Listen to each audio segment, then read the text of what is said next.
Michael, Shawn, and the TakeOver legends, where nothing's off limits. Free Agent Radio. Baby, tap in. Tap in. Oh, of course I would do that now. Tap in. Tap in. Good morning. Hey. I think Monday's gonna go the way my weekend went. Your lighting looks bright. You a good day. You ain't Dark Records. Oh man! Good morning, everybody. Happy Monday. Sunshine Records. Sunshine. I almost called out today. It was gonna be my first call out. What? It was close. It was close. Call off. Close. It was close. I had the phone in my hand. I was sitting there looking at my phone like, yeah, I'm not in the mood. No, I'm not. So, all right, let me just see if they. Then it went from me telling y'all I wasn't gonna come to work to where y'all at. That's how in a split second. Where y'all at? Thought you was gonna call out, so we was dragging our feet. Yeah, I was about to call out this man. Listen. Oh, my bad. Yeah, you better acknowledge Kathy before you take that. Good morning, Kathy. Good morning. Kathy she might make you want to call out. Regret you showed up today. You never know what Kathy. We love you, Kathy, but damn, you can. You can make We're gonna take a half a day. Yeah, right. I see you at 9 o'clock. I'll meet y'all at 9 a.m. You got a half a day late arrival. All right. Good morning, y'all. Good morning, Cam. What's going on? Good morning. Was good. How was your week? In Philly, it was good, but I'm telling you what, it is hot as I don't know what. I went walking this morning. I don't think I should have. It's hot out here in Jersey, Pennsylvania. It's hot. Humidity. Humid. Let me say it right. Humid. Humidity. Mm-hmm. As long as you had that hydration with you. With you. It was rough. I'm here. I used to walk with a Black and Mild. I'm like, this is anti-healthy. But I walked a lot. Oof. With like 3 Black and Miles. I'd walk like 5 miles and just be. I'm like, but this is not productive. Smoking and walking. Some bull. What in the world? Who does that? But the funny thing, it worked. Because I had my music on, so I was good. I wouldn't buy that. But it worked. That's how I lost like 65 pounds. I was walking every day. Wow. Walking and smoking. Yeah, what song? It was a song that was out that I played all the time. Climate change is real. Yeah, go ahead, Kathy. Climate change is real. Good morning, Jay Black. What's going on? Good morning. I'm here. I made it through the weekend. I'm alive. Why did you break down and get vaccinated you later than me? Yeah, for those who don't know, I got the vaccine and my arm is so sore. I think it may be something abnormal with how sore my arms is, but no, it's sore. I told you, y'all was laughing at me. My arm was sore. I was out of it. I got the one bad shoulder heel and I got the other arm. I don't know what's going on with my arms, but no, it was a couple of factors, honestly, that changed my mind. And the one was I didn't want to, my son got asthma real bad. I said I didn't want to bring nothing to him. And I'm looking in hospitals and I'm seeing all the people sick and dying or whatever, and none of them had the vaccine. I'm like, wait, that's a direct correlation. So if you got the vaccine, you probably wouldn't have been in that situation. That kind of threw me off, and then that new variant out there. So I was, you know what, let me just go ahead and get it. I'm not being funny, but you said you saw people in the hospital. Jay, there was like 600,000 people before that. For the whole year. No, the whole year that were dying. The difference was the ones that are in there now, none of them had the vaccine and they could have. So I'm thinking, okay, if they would have got that vaccine, they probably wouldn't have been in that situation. So, and they said it's entirely preventable at this point. Yeah. So I was like, all right, let me just go ahead and do it. Just say what I said. They got you too. No. Your family was fine. Ain't nothing. My family was fine. They got you too. Good morning, Kanisha. Good morning, Doc. No, I got the vaccine, hey, Doc. You might have just missed it. I just got it. So I'm halfway there. Got my first dosage, and I don't want to be one of the people in the hospital that could have had that chance to get it and didn't. And now I'm sick, so they got you too on that nonsense. They got you. They got me too. The more they keep showing you people sick, the more you're like, well, maybe. But then you never just go to your what up, D-Lee, on Instagram Live. We never just go like, I've been fine this whole time, and this thing is winding down. I've been fine this whole time. Like you came to my house, you was partying with us, game night. I was traveling from Dallas to Philly every other weekend. But that new one ain't get you? The new variant going around. Man, you think I'm gonna fall for this? You think I'm really gonna worry about part 2, the sequel? Get the whatever, man. Whatever. The sequel. I'm not. Y'all kill. Y'all been planning. Y'all been pre-promoting this for damn near 7 months. Y'all been having your pre-promotion for this. Yeah, you know there's another variant coming. Good morning, Jack. There's another variant coming. There's another variant. You gotta take this because it's gonna be another variant. All right, whatever. Look, you got me. You ain't gotta sell me no more. You already got me with the vaccination. You ain't gotta sell me no more. I get it. Yes. But that does make sense with the hospital statistics, though, right? Like all those people in there that are sick now in bad shape, none of them got the vaccine. How do we know?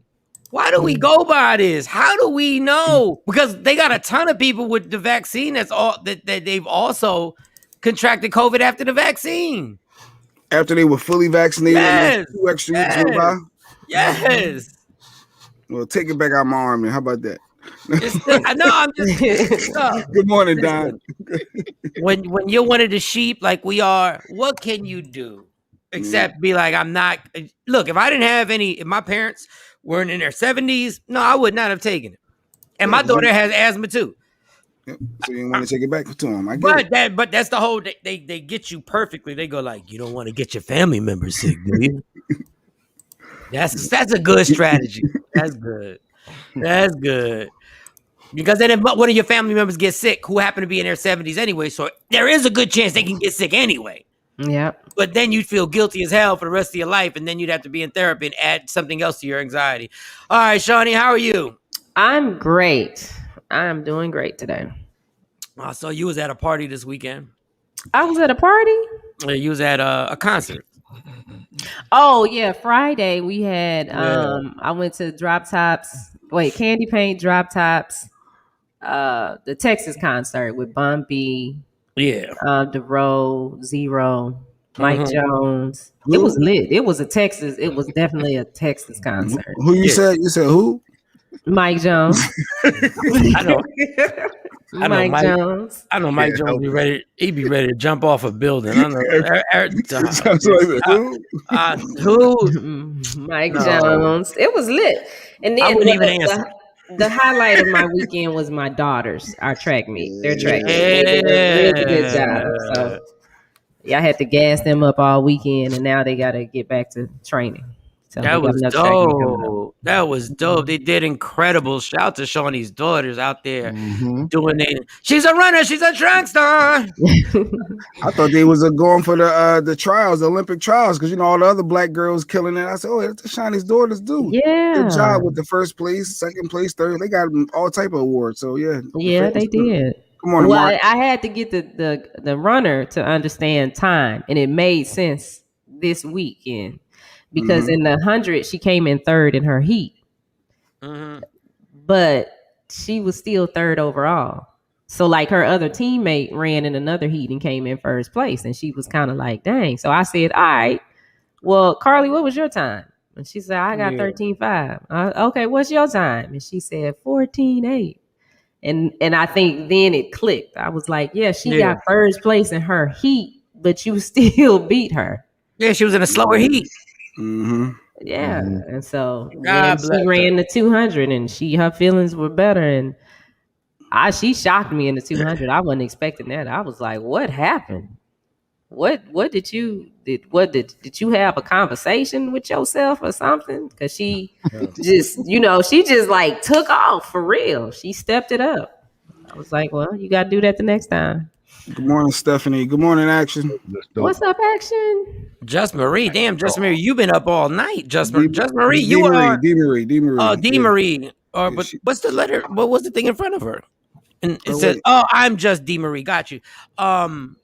You've been up all night. You was on Instagram Live with Jones. Jesus, girl. She stayed with Jones on them late nights. She's a runner. She's a track star. Yeah, the core. Yeah. Shout out to Shawnee's girls. That is absolutely amazing. And I see that's got to be tough. See, a lot of people get mad, and not on the level of where Shawnee is actually her children are running, because I get it. But a lot of people used to get mad because of the participation awards that people would get. And at first I was like, yeah, that's a little strange. You just get something to participate. But if your future ain't in this sport, you know your self-esteem can get wrecked. Because the pressure of your daughter Shawnee running, and I think we take it for granted that the score gets put up on a board, and they're young girls. Like, what if they like this is not gonna be my future, or maybe this ain't going. In Shawnee's case, their kids, this is their strong point. But what if you are just taking part of this, and at that young, your self-esteem gets destroyed, and you start getting nervous to try anything else because of the pressure? I get it. Everybody loves. When they started, it wasn't like this, right? And I mean, they lost because they've been in organized sports since they could walk. So they started with basketball and soccer and gymnastics, but no, they lose, and you gonna lose, and we had that conversation. You listen, because even with that, she got all on her Instagram talking about, I got that gas. Okay, you got another track meet. You got to have that gas in. I don't like the participation trophies because if you ain't get it, you ain't get it. I like it when they're young because I think we take it. I think there's too much. Like, cats really be trying to train their kids from the time they're 6 or 7 to be a prodigy. Like, slow down. Yeah, just let them play. All these kids running right now, I got money. Ain't none of them gonna be a prodigy. Like, they just running.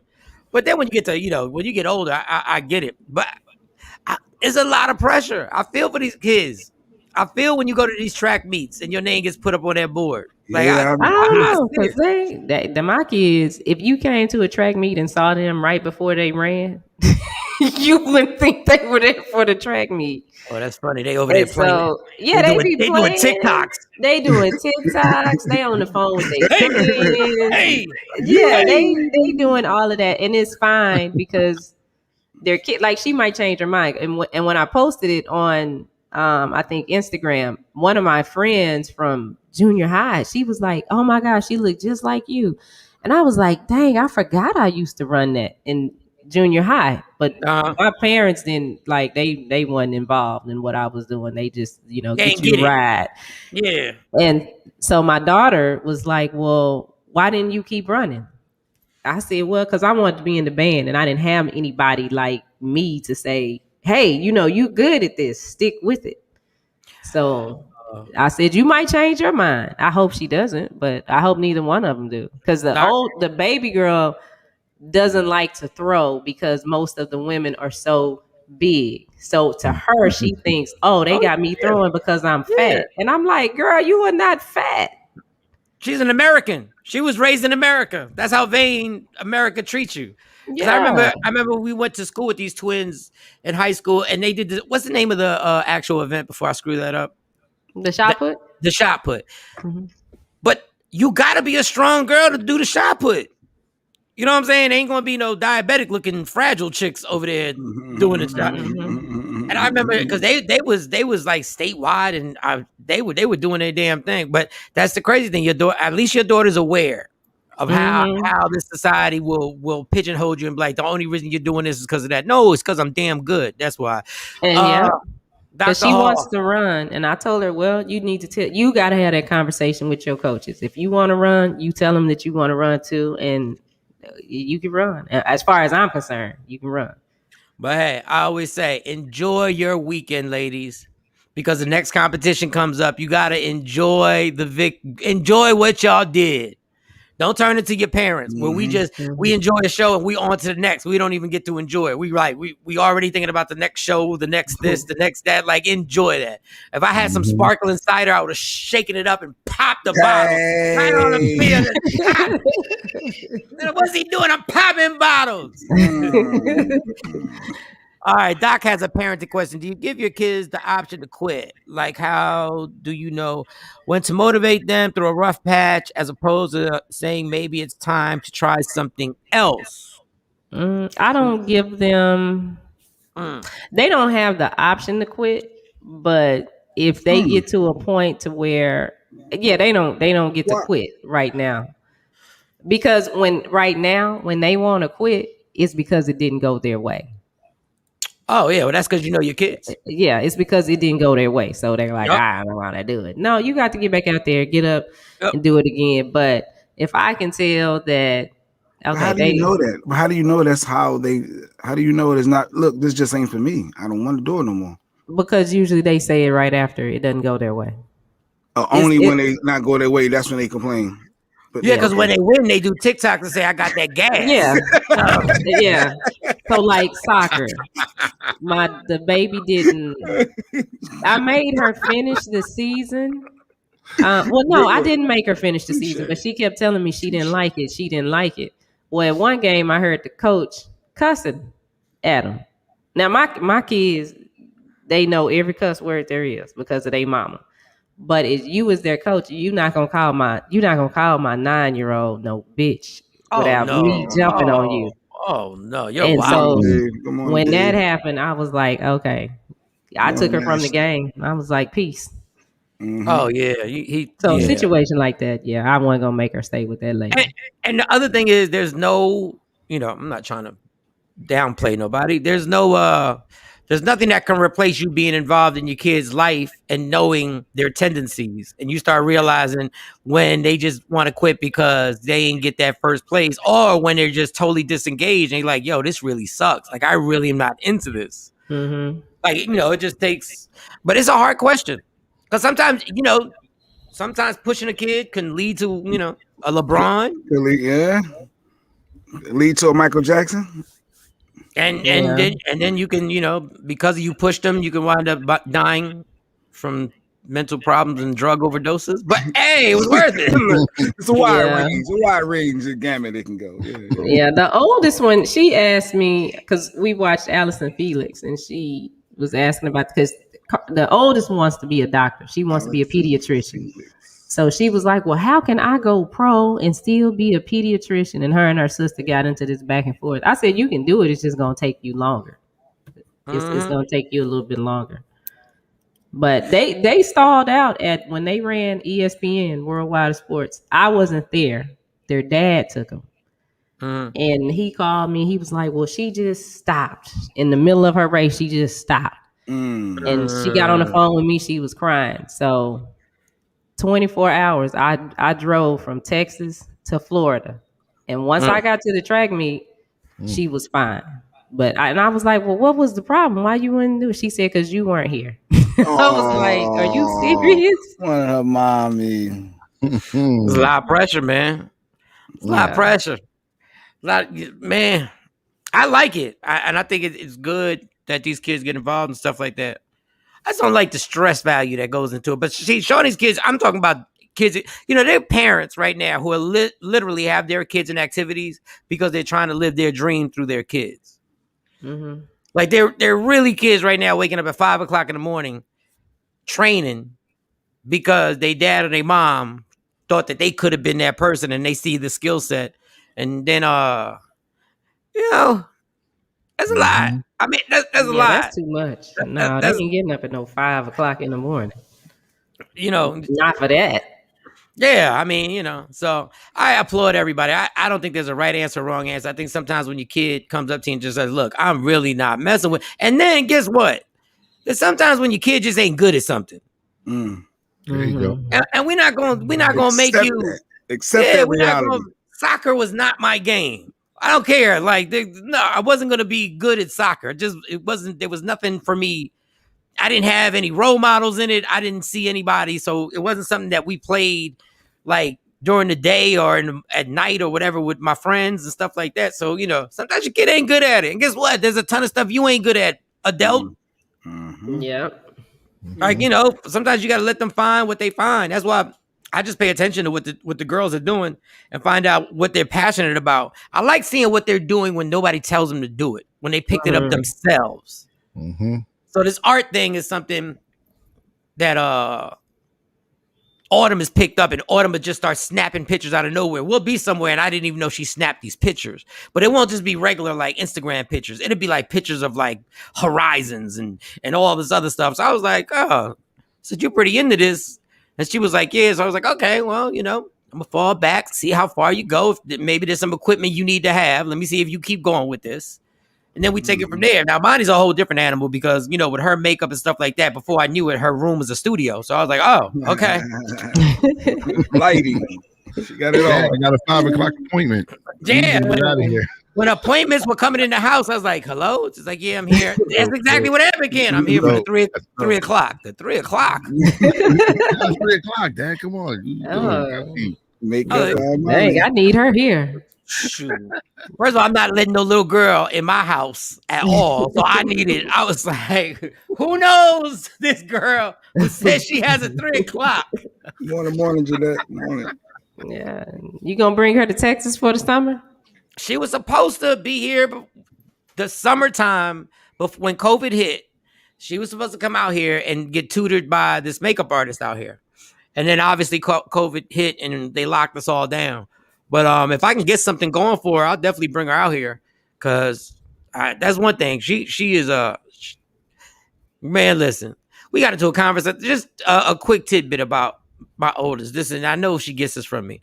So we were talking about vaccinations and kids getting vaccinations for school, and I was always worried because as a parent, I don't know what the hell's in a vaccination. My parents didn't know what was in my vaccinations when I went to school. They just know we had to take a bunch of shots. And we had a conversation and how hard it is to raise kids. And my daughter said, this is why you were supposed to get genetic testing before you have a child with somebody. You're supposed to get genetic testing so you can find out your DNA and what possibilities. And I said, Monty, ain't no kid in your family was born after the parents did genetic testing. Now, what you're saying is absolutely right. I don't even know how to go get genetic testing. Like me and Stacey have no genetic test, but I was like, what she said made sense. Mm-hmm. Yeah. But did anybody's doctors ever advise us to get genetic testing? Like, did you ever have a doctor, Shawn, or anybody? Not till I got breast cancer. Yeah, and then that stuff starts coming up. Yeah. But that being said, this is the conversations I have with my oldest. Like, I got to Google. Y'all think like I gotta Google. But when she got into her makeup, her Google skills, and she was like, she's I don't know what type of expensive brushes that have to be bought and all this other crazy stuff. And oh Lord, I said, I sounded just like my dad. You need a brush to put makeup on, and it costs how much? You just putting makeup on somebody's face. That's all you're doing. You just putting makeup. No, it really costs but you find your passion.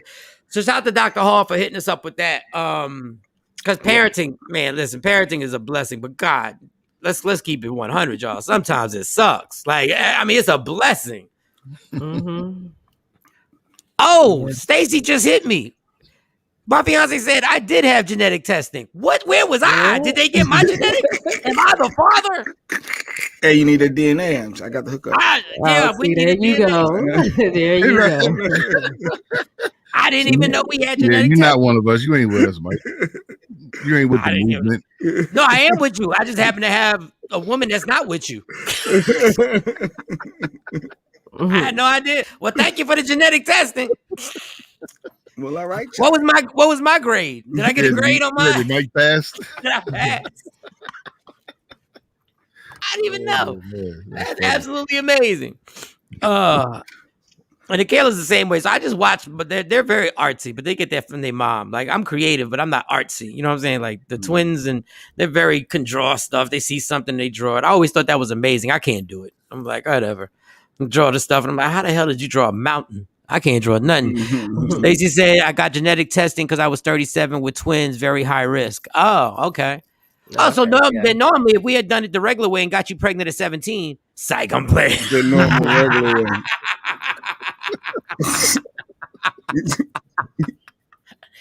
They just rolled the dice. All right. So, let me do the title today. I forgot. I had it written down here. Today's Resolution Monday. Okay. Today is where we're going to learn how to deal with our disagreement just on Monday. Tomorrow goes right back to what it is. Okay. I don't want y'all to get it effed up. This ain't we changing the show.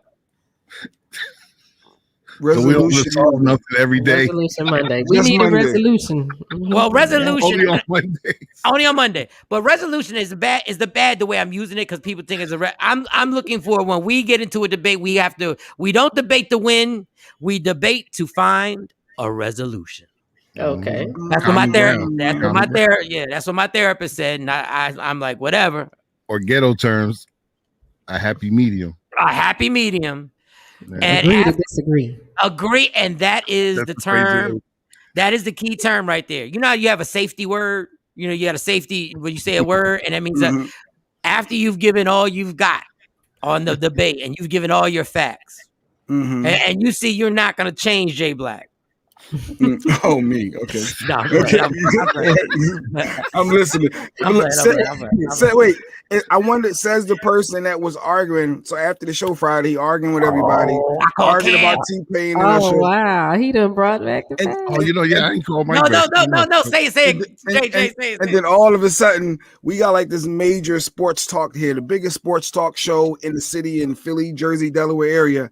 Why is Mike on the radio with the sport talk guy arguing, going back and forth? Mike just want to argue with everybody. Mike just he was on Mikey Miss. Yes, he was on Mikey. Yes, the biggest sports show. So we go with the T-Pain and Usher argument, back and forth, to the point where it was actually good because people were still hitting me afterwards about the T-Pain thing, whatever. So I'm riled up. Dr. Oz said my safety word is pineapples. Why does everybody use pineapples? To me, that's the worst one to say, because what if you needed a safety word or a Q word for somebody to come, like the cops, you were undercover? If you say pineapples, that does not fit the conversation, just out of nowhere. Pineapples. But I know everybody uses pineapples. That's hilarious. So I'm all revved up afterwards, and I really can't go to sleep, and I'm in the house by myself in Jersey. So I'm like, whatever. I'm revved up the whole day. I'm writing stuff down. I'm rehearsing jokes and everything for July 14th at the Addison Improv. Rodney Perry, get them tickets.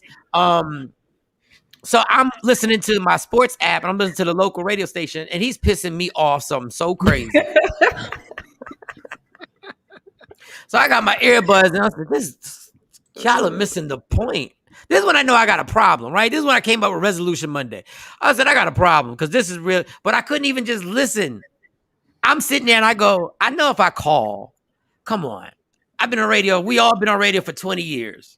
Mm-hmm. If your show is popping, them lines going to be busy, especially for a sports talk, right? And now it's like 4:00 in the evening. So I'm like, I'm a dial the number, right? And see what happens. And it rang. And I was like, oh, we about to fight. it's about to go down. Dog, I stayed on hold for like an hour. I was on hold for an hour. I was a civilian again. I wasn't part of radio at all. I was on hold listening. And the more these people kept talking, the more I keep writing stuff down. Like, they are missing my point. I got it. So anyway, I get on there. Mike Missinelli, he gets on there. And my whole problem was with the coach of the Sixers. In my mind, if the Sixers forget Ben Simmons being horrible, because he was historically horrible. If they could have swapped coaches, they would have won the series. That's how bad Doc Rivers was. Like, Doc Rivers was horrible. Like, the fact that Ben Simmons can't shoot a free throw or can't shoot a ball at all, he coached him for an entire year.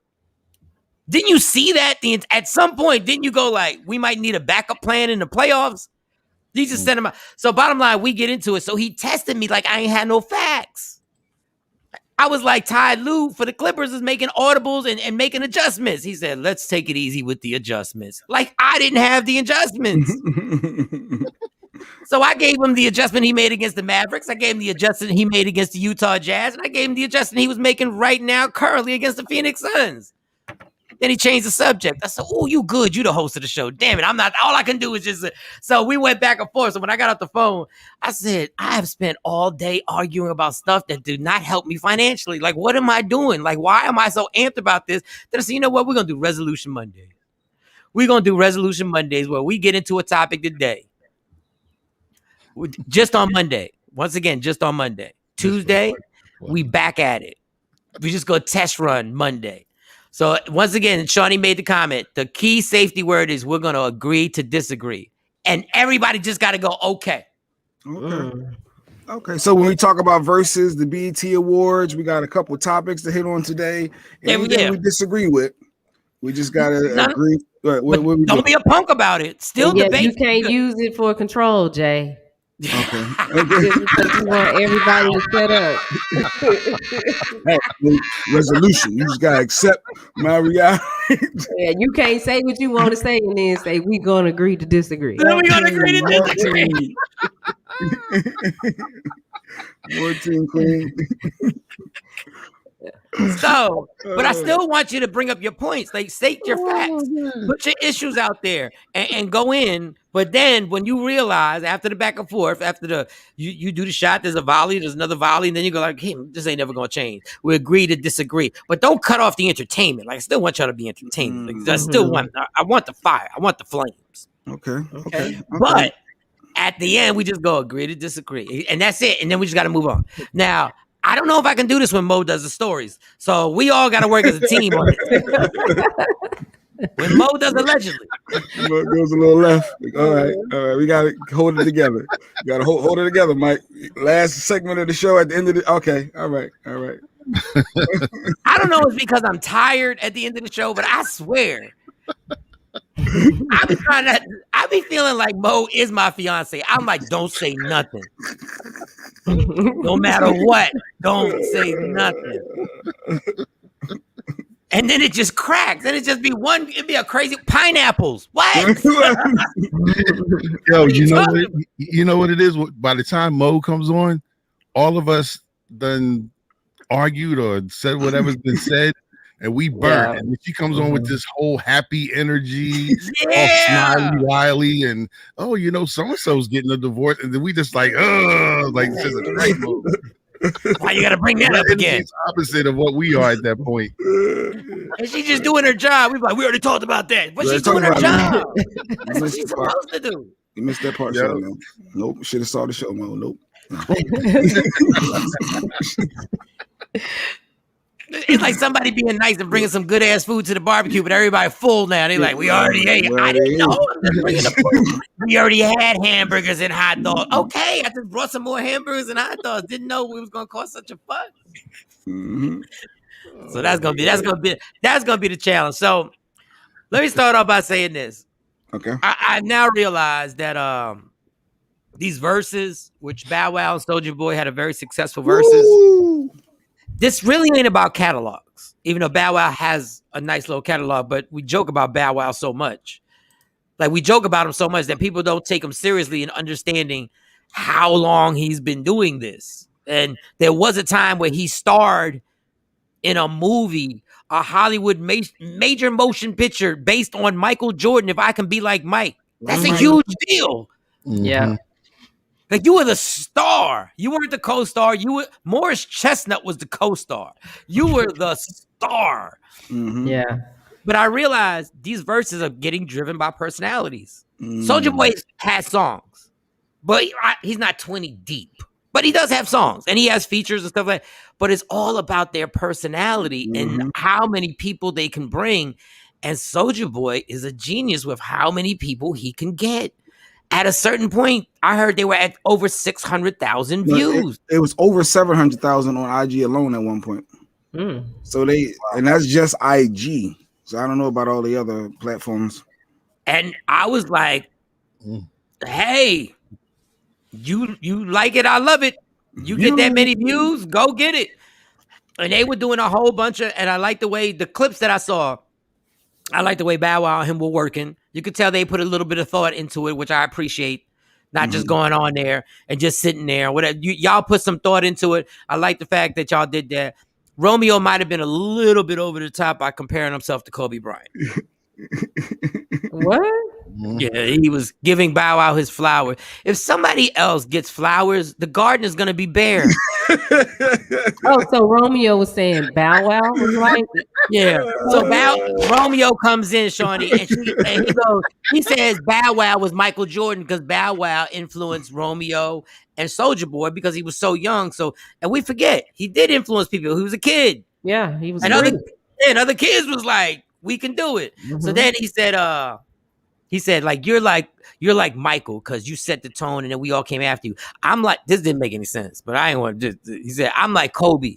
You know, I may not have all the talent, but I'm gonna work my ass off. And everybody's like, yeah. Hold up. What do you mean?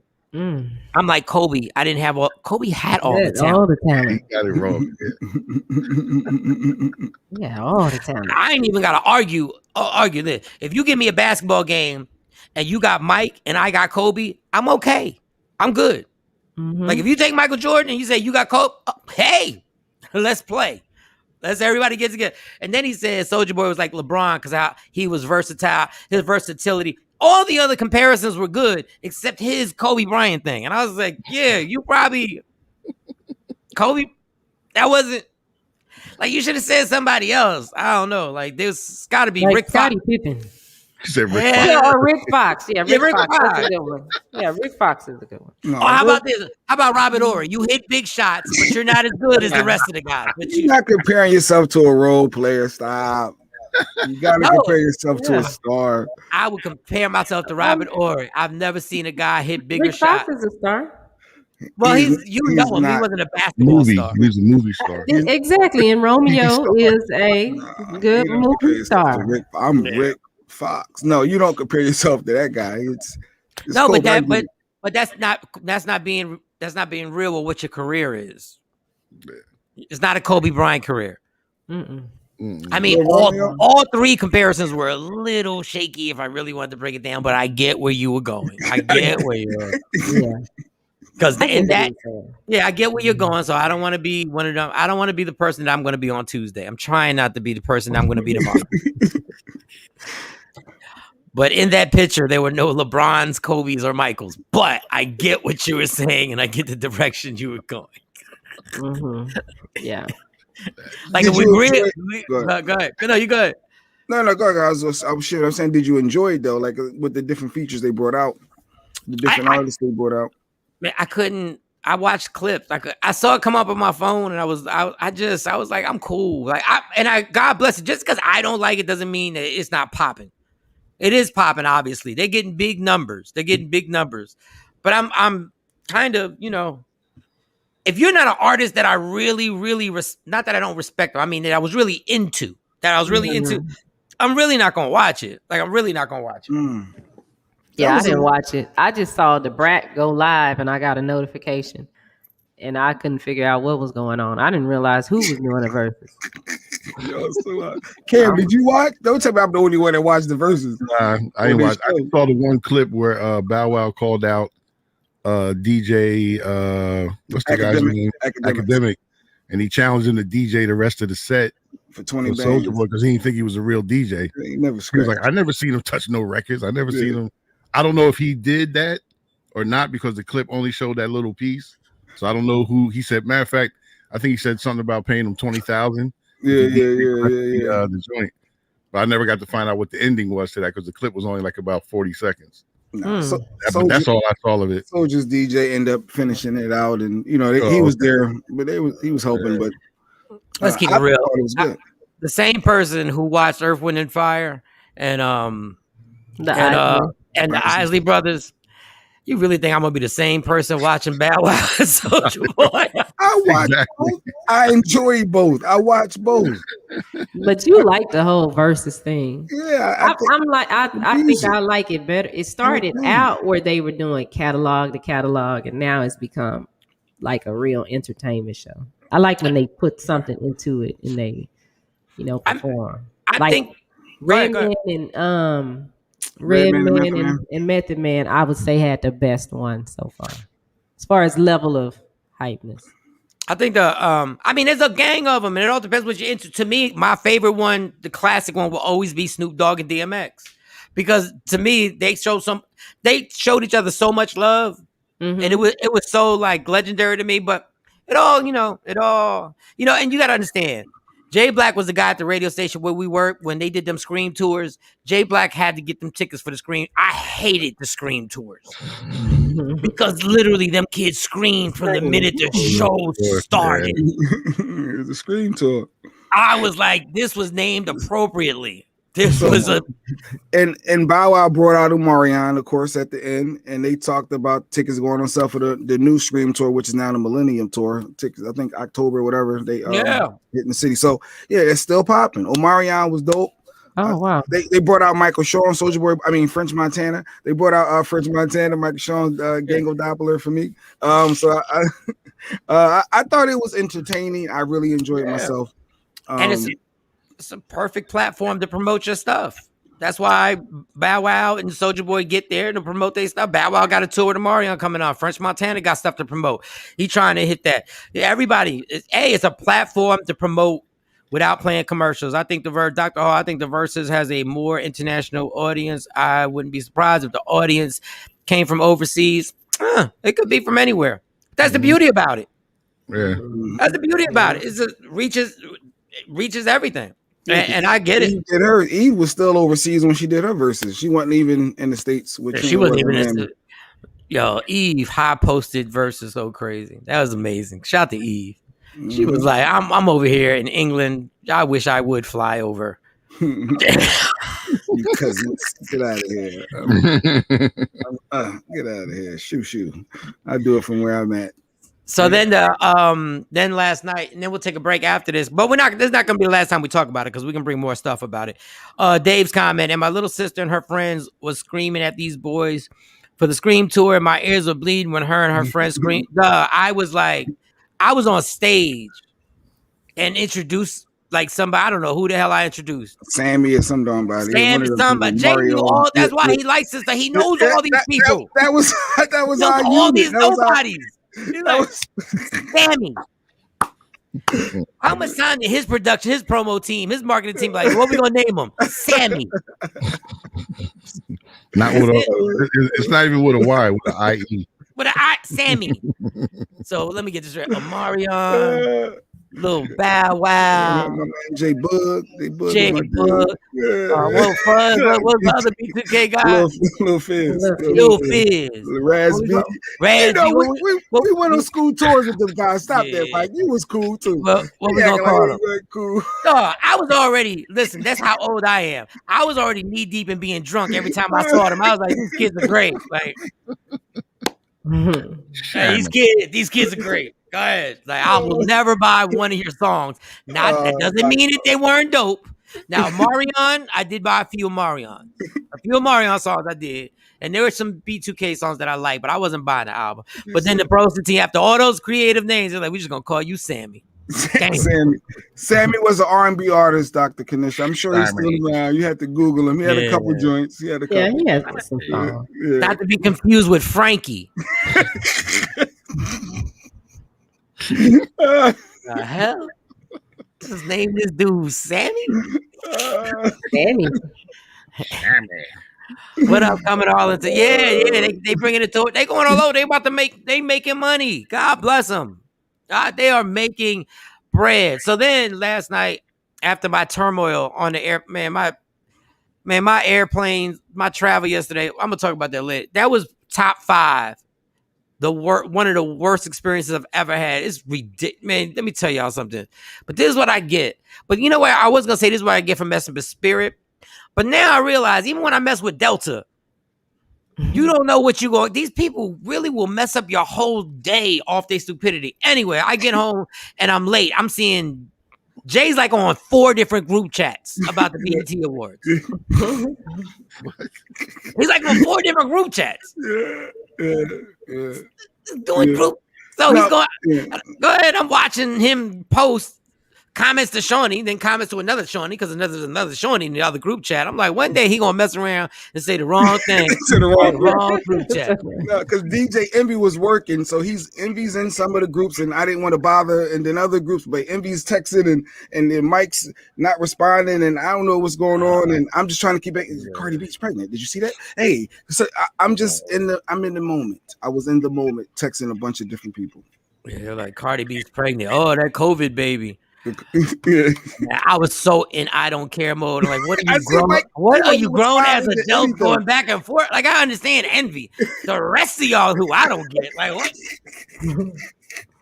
So anyway, the BET Awards, I finally got to it because they're only gonna play it 35 times in a row. So you'll be lucky to catch one of them. Like they're only gonna play it for the next 48 hours, back to back to back to back. So be careful. Y'all might have wanted to record it.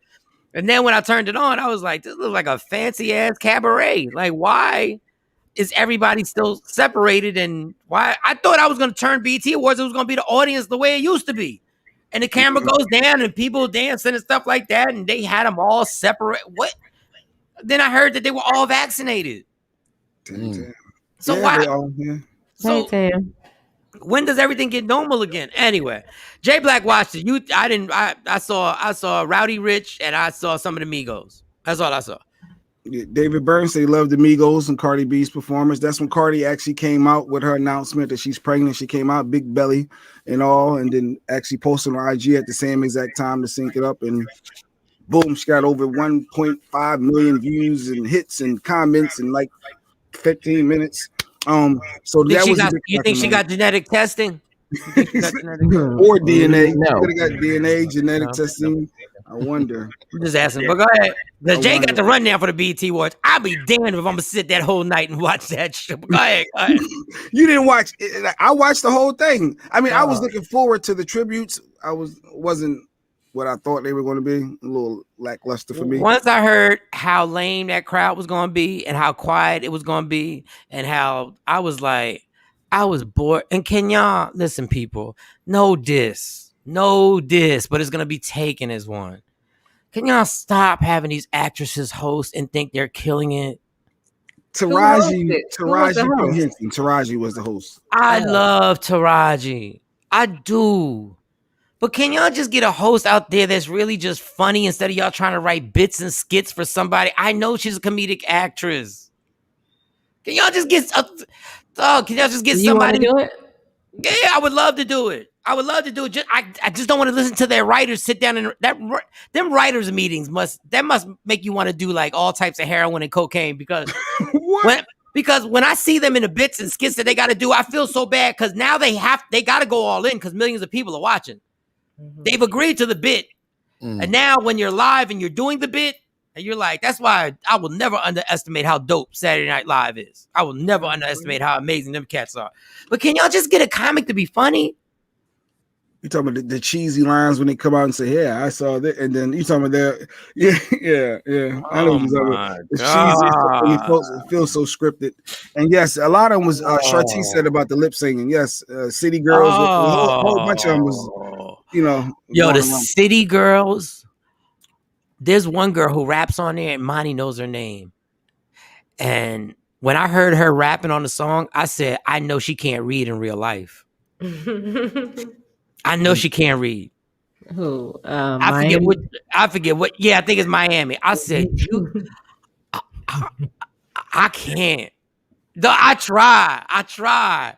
I tried so hard to just let me give these silly girls a chance because I was like, this is really bad hip hop. But I be jamming them in the car. I'm like, these rich niggas throwing paper. That's it. Later. And now I'm realizing I'm getting paybacks for all the songs that we took that our parents were looking at you like, that's so-and-so, right? And I'm listening to that City Girl song. I'm like, really? Okay. All right. That's a whole TikTok sound. Well, it's old now, but that was a TikTok sound. So mothers and daughters were on there doing that. It's a whole thing. And I told my daughters, we ain't doing that one. And I'm keeping track of the comments because it says David says Lil Nas X was surprisingly good. Interesting that he thought that. Stephanie said the Lil Nas X, she thought that was a lot of ass shaking in your face. Lil Nas X were great. All right, so she thought that was great for those who wait. I don't even know if you saw it, Mike. I don't even think you saw it. I saw Lil Nas X. It was fine. It was like Mike, you guys. It's all the. Explain what you saw, though, Mike. Lil Nas X, basically, the music video. They remade the music video. They did it on the set. They brought it all back together again. He has his guys dancing behind. I ain't got a problem with it. Tyler Creator, best performance. They did DMX whack with that tribute. All these tributes. Shout out, whatever. But Lil Nas X does his own video. He does it well. They do their thing, and then at the end, it's typical. He's gonna tongue down the dude next to him. Guys, there's nothing new about that. And I know you're gonna be like, yeah, it's new when he kisses a guy. We did the same thing with Madonna tongue down Britney Spears. Oh, he kissed a guy out there? At the end, he didn't just kiss a guy. He was tongue down. Listen, he was left cheek, right cheek. I almost vomited in my mouth, to be honest, with some of the stuff. Let me take that back. It was too much. I felt like it was over the top, and he was going for a grand slam, and it didn't need to be that much of a grand slam when you got kids watching. He's making his butt cheeks jump in the air and gyrating, and then tongue kissing the dude. But I told y'all that I felt. I told y'all how I felt about Nicki and Megan, and they were kids watching. Cardi and Megan doing a porn on stage. 20 years before that, like I said, it was Britney Spears and Madonna tonguing each other down at the MTV Awards. Mm-hmm. But aren't Britney and Madonna with straight girls, and they're not in our culture. They're not in our culture. I don't know if it's the same. I don't know. They were always in our culture. You are the one who doesn't think they're in our culture. Madonna and Britney Spears have been in our culture because we know exactly who they are. We know exactly who they are. But this is always the same. This is always the trump card. Let's tongue somebody down at the end and let it be a lesbian or a gay guy. No matter what it is, let's try. That's the one that's gonna put the icing. I was so bored. I was like, dog. Once again, Lil Nas X is getting put in these situations where you're getting pimped to do this. It didn't change anything. But they're going to say all the comments, good or bad, like Jay's talking about, there are a lot of comments running around on Instagram how people hated that. Even it was some gay people from the LGBTQ community that were killing him because they said he was over the top with it and it was too much. He was being really extra. It was just over the top. It was just too much. We know you're flaming. We know you embrace your sexuality, but come on, that was a bit much. You making your cheeks pop up and down. Wait, we were watching. Like it was. How did he make his cheeks pop up and down? I don't know, and I feel bad that I kept trying to turn away and look back like it's over, and it never stopped. It never stopped the whole time. So you seen all of it? Yeah. So how was he doing that? How did he? Did it go? Were both of them popping at one time, or was he doing one? He was looking back at it. He looked back at it. Yeah, it was all Cam. It was over the top. Was he leaning over when he did it? Well, you watched. Did he grab his ankles? Did he grab his ankles? I'm so far behind. Shawn, you got the comments. I'm behind. I'm way behind. If I was flexible, I really would have gone over the top and tried to do it. But there's no way. I hurt myself. I hurt myself right now. Oh wait, what tongue down? At the end, he kissed his dancer to the left, and it was all. And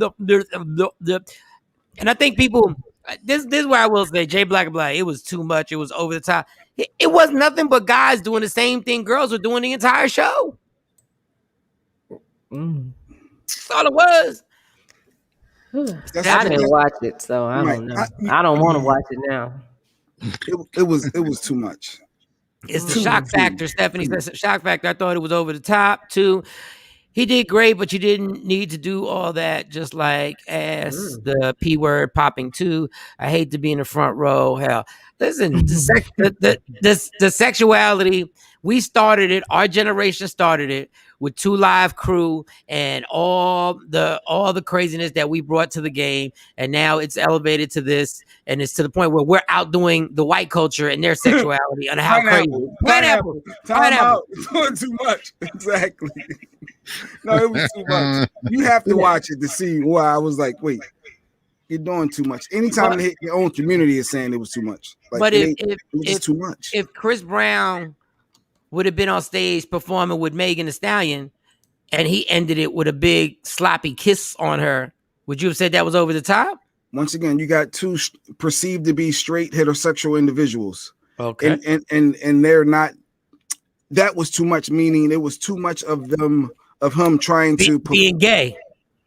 It was so over the top with it. Like I don't even think in his real life he acts like that. I felt like, I don't know the guy, but I felt like he was literally going over the top on purpose. And I'm gonna tell you what people are gonna say. So when heterosexuals are over the top with their sexuality, explain that to your kid that's watching it. Explain, Daddy, why is those two boys tongue kissing like that? Why is he making his butt twerk and do all that, Daddy?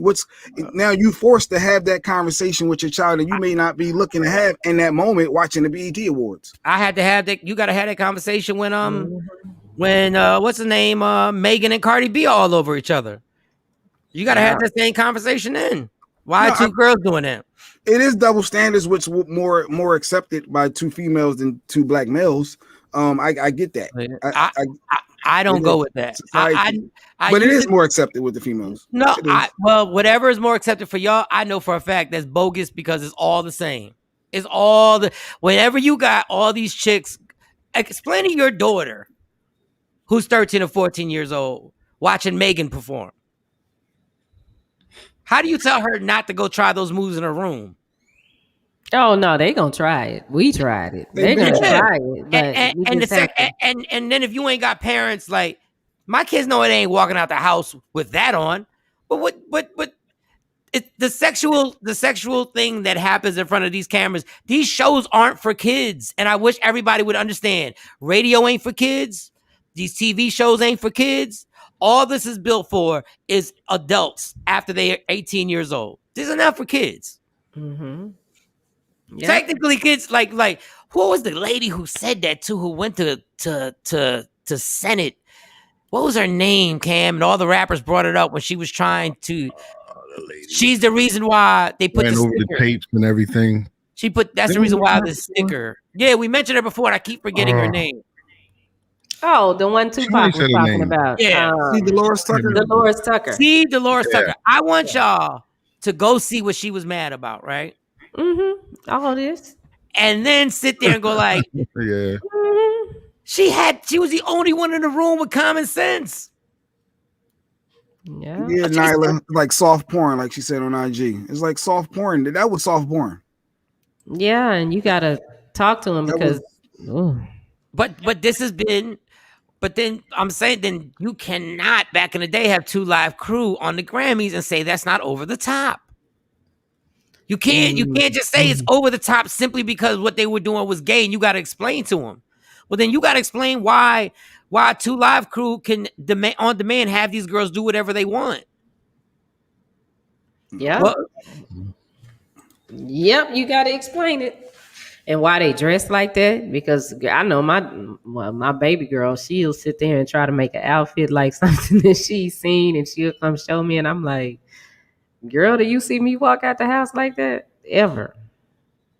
Nala said, I don't watch any more music industry. Yeah. I mean, I can understand why we forced people to go like either I'm all in or I'm all out, because I can't, because the culture just makes you feel uncomfortable, especially when you've been a part of it for a long time and you realize that nonsense that they say that you're supposed to raise your kid. This ain't raising your kid. We're not supposed to raise your kid. Yes, you do. Yes, you are. You take part in it. You do. You just don't want that responsibility, but you want the money and the popularity that comes with it. Mm-hmm. Because I was so happy to find out that my daughter's going to. She got tickets. Her and her friend got tickets to the J. Cole concert. Okay. Do you know how happy I am that our first concert is going to be J. Cole? I'm not saying everything J. Cole says in his lyrics is perfect. I know. He says some slick stuff. I get it. But you know how happy I am that it's J. Cole? You know how happy I am that I know J. Cole ain't gonna say all my B words make some noise. Do you know how happy I am? You didn't see the lineup though? Lil Nas X opening up for J. Cole. No, it's that's funny. Hey, I got checked by my kids about the gay thing. I tried to fast forward a movie when the two gay guys was kissing. They're like, "What are you doing? What's the big deal?" And I said, "Oh, they checked me. That was a big deal." It's an uncomfortable moment still with your kid. I fast forward all of them. I do sex scenes anyway with the kids, but yeah, but in general, it just. Hey, but back to their performances. People say they like Tyler the Creator, which was interesting. He did a different concept. I liked his performance. It was dope. Like I said, the Babies was good. Not to mix up Little Baby, I heard one of them, Lil Baby, was scared or something, or he didn't know what to do on the stage. When he was opening up with Kurt Franklin, it just looked like he just didn't even like want to be there. In my opinion, it looked like he just was. You know, you need the energy and I'm too cool for this. Like I don't know. Lil Baby and the guy Rowdy Rich are very reserved performers. Like if you watch Rowdy Rich, who I thought he did a good job, I did see his. I like the Kurt Franklin, Lil Baby, and Lil Baby. I think that's genius that you did that song with Kurt Franklin. I really think you're thinking bigger than what everybody else is thinking, and doing that song with Kurt Franklin. Which, by the way, when I'm in the car, I had to go to New York to go visit family. Was already getting spins on the radio. Yeah, it's getting a lot. That is smart. Just applaud that young man. Whoever told you to do that, God bless it. You didn't think you was too cool for the room. And you realize the market, the opening of markets that are going to happen for that. If you think churches already be remixing trifling ass songs in the church, this song is going to be an anthem. Yeah. They ain't even got to change the words. But that was great. But back to my point with him, he's reserved.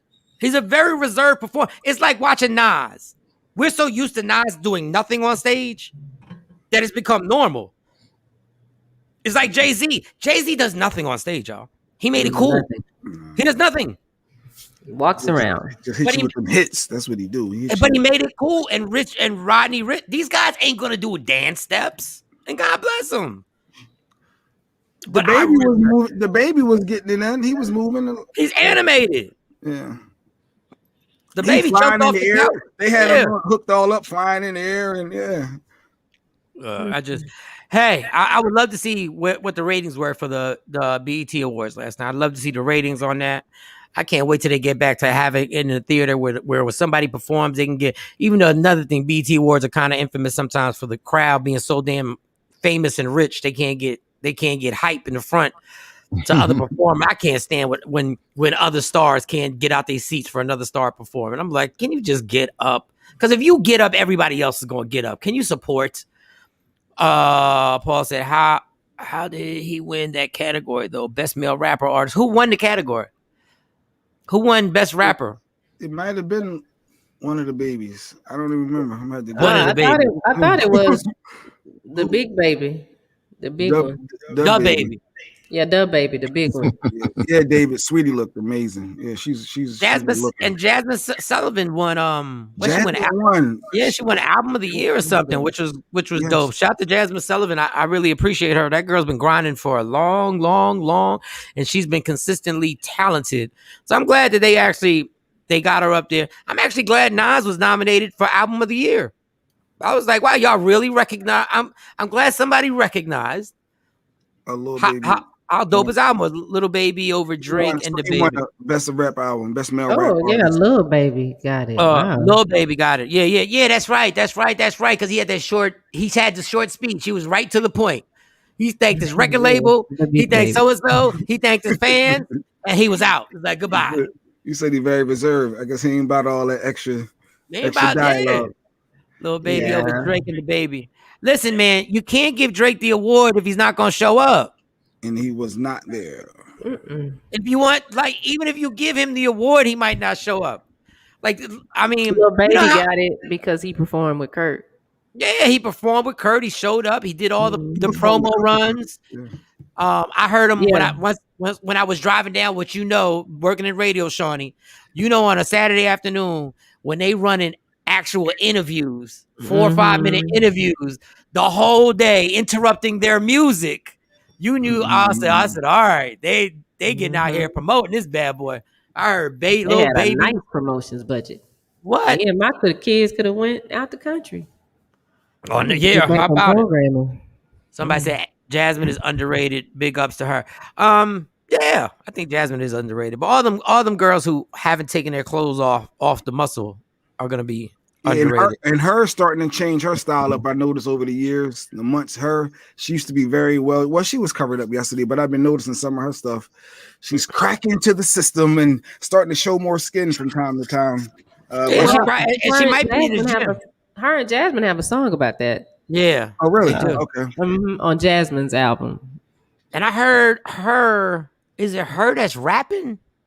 Somebody just told. I will say this: as much as I was criticizing the interviews on a Saturday afternoon, I got some tidbits that I was like, "Wait a second, it's not her. It was the There's another girl supposed to be like, she's a singer, but supposed to be going off. The champ is here. Says to me, the award show don't have the must see performances anymore, and I'm gonna agree with you 1,000%. But I tell you why.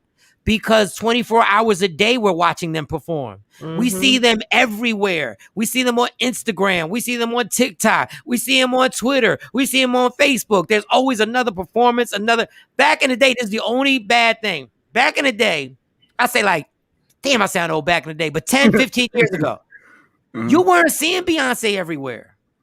So if you had the word that Beyonce was going to be on the BET Awards, dog, not only did you sit down in front of the television, like they teased it for she wasn't coming on in the first 30 minutes, but you ain't want to mess around and be the dummy that missed it. Yeah, so you got to sit there. They got you locked in for 2 hours till Beyonce comes on. Dog, I don't even own a Migos album.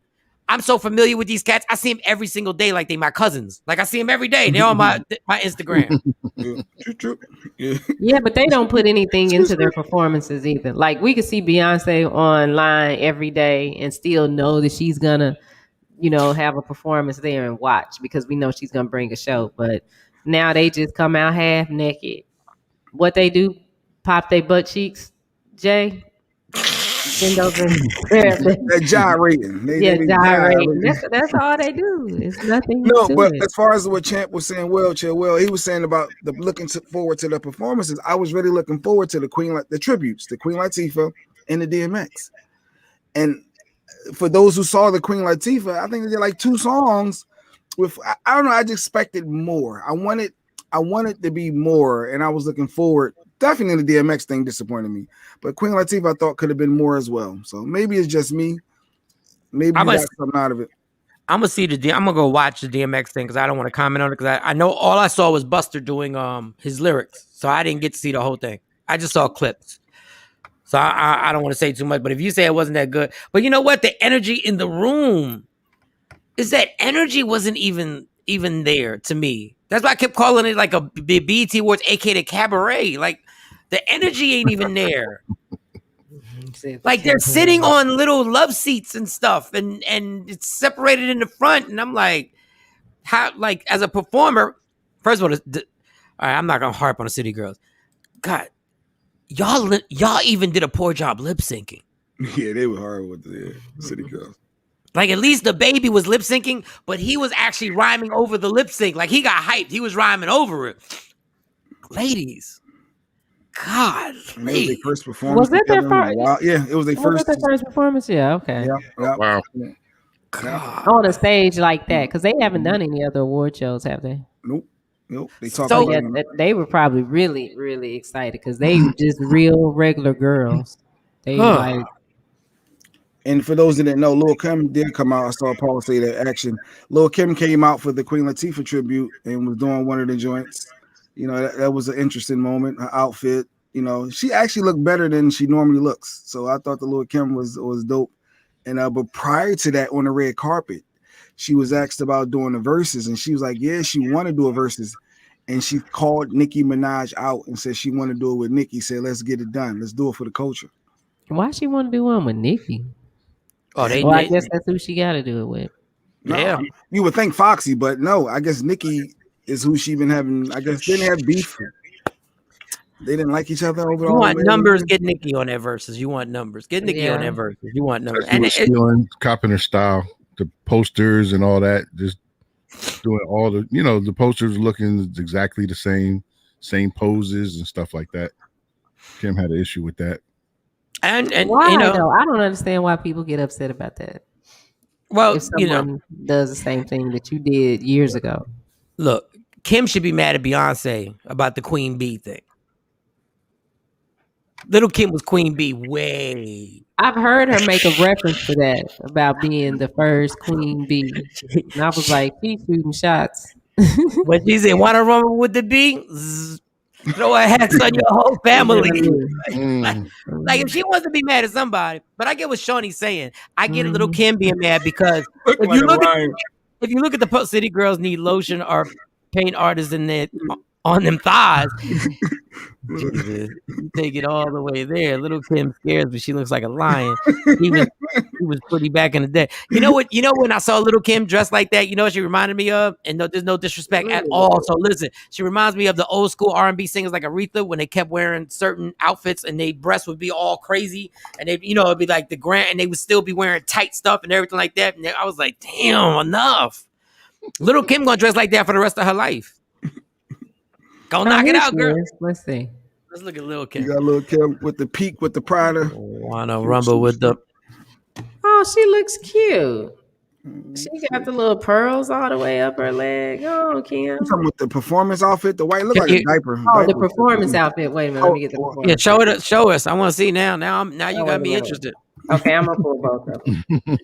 Oh no, I didn't care. Stephanie said looking like Medea rapping. All right, oh, now I see why y'all saying that. Okay, here it comes. Here it comes. Okay, I'm gonna tell you both of them. Oh, Lil Kim, girl, I love you. She looks like Zsa Zsa Gabor to me. That's not good.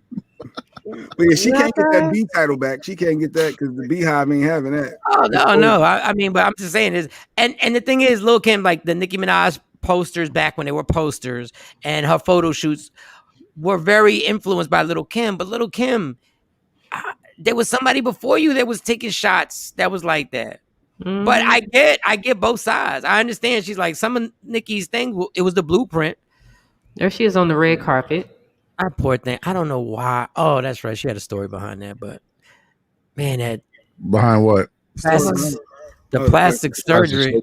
Yeah, she claimed that she was a victim of domestic violence, and that's why she had to have plastic surgery. Like somebody had really, dude had really gone in and hurt her facial features, and I just wonder how people say it's addictive, like getting tattoos, getting your face done, and I can see because you don't ever see nobody just do a tad bit.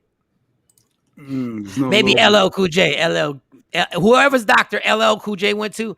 When I get money, I want to go to his doctor. So she has on Prada. Yeah, it was that little thing on her forehead is a Prada logo, the little upside down triangle. But yeah, that was Prada. That was her performance outfit. I said, that a diaper? I don't know what that was wrapped around her. Yeah, you ever watch when you watch the red carpet? Maybe it's just me. You watch the red carpet, you see all the craziness that goes on, and you realize all them people who said, this is the devil's work. A lot of devilish stuff that goes on that red carpet. It looks crazy. A lot. But we in it. So I'm just cute. She looks good. Like they said back in the day, the regular Kimberly Jones. She was definitely prettier then, but and the problem with Kim is Kim is so short that literally she'd have to weigh 120 pounds to not look roly. Because she's so tiny. You know what I'm saying? But back in the day when she was a kid, we always forget that she was a kid taking all them crazy pictures and saying she was a kid. We also forget that too. But she was tiny. I mean, the original Kim, she was dope. She was dope to me. Like she was dope. Billie Holiday's a man, I'm not sure. All right, let's take a break and we'll come back. We can talk more about that. We can get into the verses, or I really want ladies. I want ladies to let me know. Can guys holler at you anymore? Yes, they can. Yes. It's not rocket science. Oh, that's because you're not a man. You never dealt with the pressure and having to talk to The reason why alcohol sales are what they are is because of the pressure on having to talk to a woman. Oh my God. Ooh, let's get into it. If guys are honest, most of y'all wouldn't even have the girl you wouldn't have. You met her when you were sober. Paul, okay. All right. All right, let's take off. She got too much plastic surgery. She's getting ready to be recyclable. Jesus, man.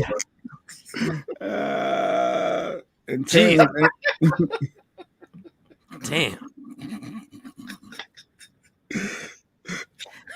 You would never know. You would never know the horror that comes out this man's mouth. If you met him and you talked to him, you would be like, "There's no way this would come out his mouth." This man. Listen, and I know Jay gets mad about when guys use words like this about other men. This man is a lovely soul. He's a lovely man. This man is encouraging. Paul is encouraging when you talk to him. This man will lead you in the right direction. Then out of nowhere in the morning show, he turns into this. She got so much plastic surgery. She getting ready to be a recyclable. God, it's funny, but man, that's harsh. That's harsh. Ain't no God in that. Ain't no God in that. Ain't no God in that.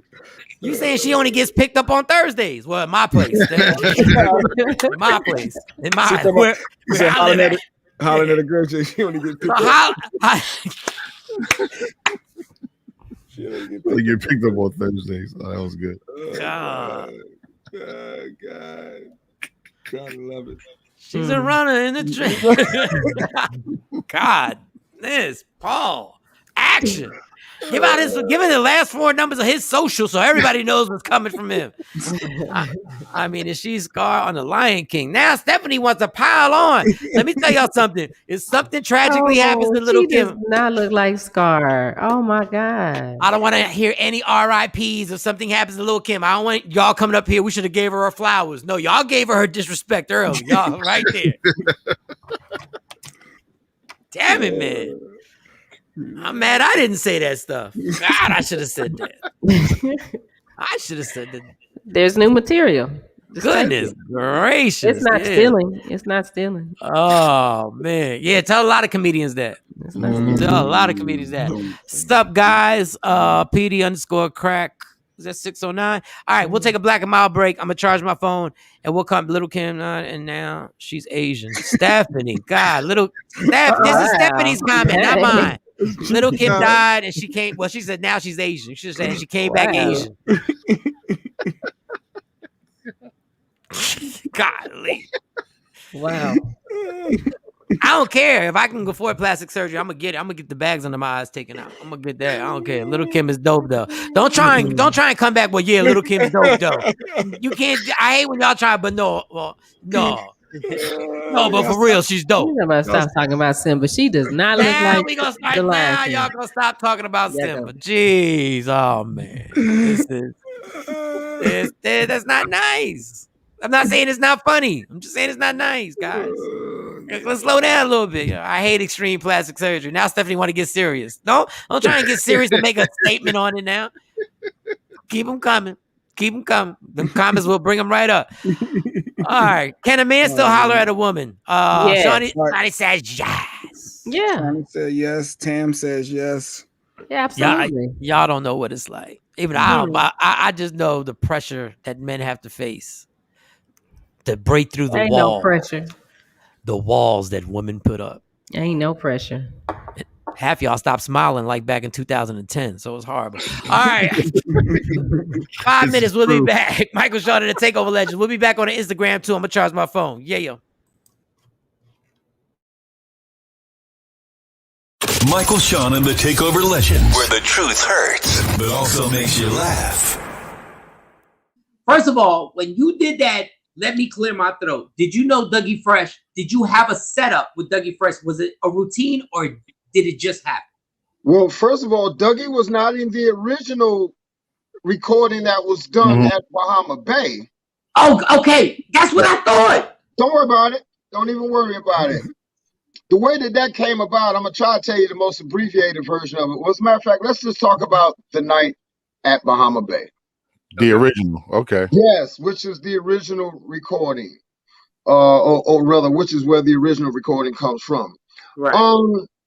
The way that even came about is my manager is from Philly, Walt Reeder Jr. Shout out. Walt Reeder. Yes. What up, Walt? The absolute best. All right. Uh-huh. He booked me for a show in Philly that night because of the record that I had, 20-minute workout, which is a go-go record, which was now that you mentioned Dougie Fresh, which is based off of a beat from a track from a Dougie Fresh record, I'm Getting Ready, right? Which was produced by DC's own Rare Essence. We're going to get into that part in a minute. So I was booked to do the show, and we just happened to perform Let Me Clear My Throat, and we recorded it live in one take. And nobody in the audience knew that we were going to record the song. The only folks that knew that we were going to do the recording was myself, my DJ, and my mobile studio engineers. That was it. Nobody knew. We had the place mic'd up and everything. Nice. So I counted it off, and we went into it with one take. And I guess 25 years later, the rest is history and God's blessings. You know what I mean? Michael, Shawn, and the TakeOver Legends. Your escape from reality. Right here on Free Agent Radio. What up, y'all? It's Michael Shawn from Michael Shawn and the TakeOver Legends. And just in case you missed the show, check this out. Rodney Perry. A man cheats on his wife. She cheats back. She gets pregnant. Who broke the family? Nice hat. Yo, your hat game is vicious. I wish my hat, like, it don't look right on me when I wear hats. But go ahead. Who broke the family? She did. Sonny hates that. Look at Sonny. That's what I love. I agree. See, when you a grown ass man, you ain't got to get into the whole explanation. He's like, she did. You want an explanation? I give you an explanation. Give me an explanation, Rodney. Give me an explanation. The short answer is she did, and I know women out there. Well, how come she can't? Well, you know, I know it. I just say, how come? If you let somebody skeet all up in our house, it's your fault. Not the skeet. Not the skeet. Tell all the girls shoot up the club. You can't let nobody shoot the club up. But he could have did the same thing, and the woman just didn't get pregnant. How we know he ain't? How we know he ain't raw dogging? How you know that? First of all, Miss Scott, okay. Miss Scott. What we're not gonna do is try to make this into something else. Now, is he wrong? Yes, but the family can be put back together as long as it ain't no kids. When the male ego is fragile, Very, very fragile. So I don't care. Guys do this all the time. Women cheat, and then they go. So it don't even have to be a kid for a guy for it to be over. But absolutely. A kid make it even worse. Like a woman will accept your outside child, but I don't know 0 guys is going to accept an outside child from his wife. Well, it's wrong, Miss Scott. It's wrong. I know. It's wrong. It's wrong. That's what I've been trying to say. It's wrong. It ain't fair. Not fair. I'm sorry, Miss Scott. That's like, you know what? I'm gonna take one for the team. It's wrong. Michael, Shawn, and the TakeOver Legends. Your escape from reality. Right here on Free Agent Radio. What up, y'all? It's Michael Shawn from Michael Shawn and the TakeOver Legends. And just in case you missed the show, check this out. Y'all can't bamboozle this heathen. Y'all can't bamboozle this heathen. I know what goes on. Michael, Shawn, and the TakeOver Legends, where nothing's off limits. Free Agent Radio. The past ain't nothing but the gym. And what I mean by the gym is I use their equipment to make me better. If a pastor says a message and it inspires me, I don't care if he's having a threesome right after church. All I was there was to use you for inspiration. And you pay your tithes. And I'm not paying no tithes. So you can kiss my non-tithing ass. So I've heard that over all the years you must pay your tithes. So where did that come from? That's some propaganda. You're going to give money to and they say you got to give the money to the Lord. The Lord ain't seeing you got direct deposit to the Lord. Michael, Shawn, and the TakeOver Legends, where nothing's off limits. Free Agent Radio. Don't never stop if you want to be on top. Yeah. Tap in. Welcome to Michael, Shawn, and the TakeOver Legends. Happy Monday, DJ Cam, J Black, Shorty Scott. That makes me cringe. You can't bamboozle this heathen. My God. It makes me crazy. I don't care if he's having a threesome right after. Man, I kind of do, but y'all do get the point, right? I don't want my pastors jumping from the pulpit right into a threesome. Like, I don't. No, you on your own. At least fake it a little bit. At least wait till like Monday. Don't do it right after. Like, geez, like, man, boy. Has there ever been a book written about pastors, about the stories about pastors, Shawnee? Has there ever been a book that's written? Oh, I don't know nothing about no pastors. Like a tell-all book on what goes on behind the scenes. I wonder. No, they have this show though.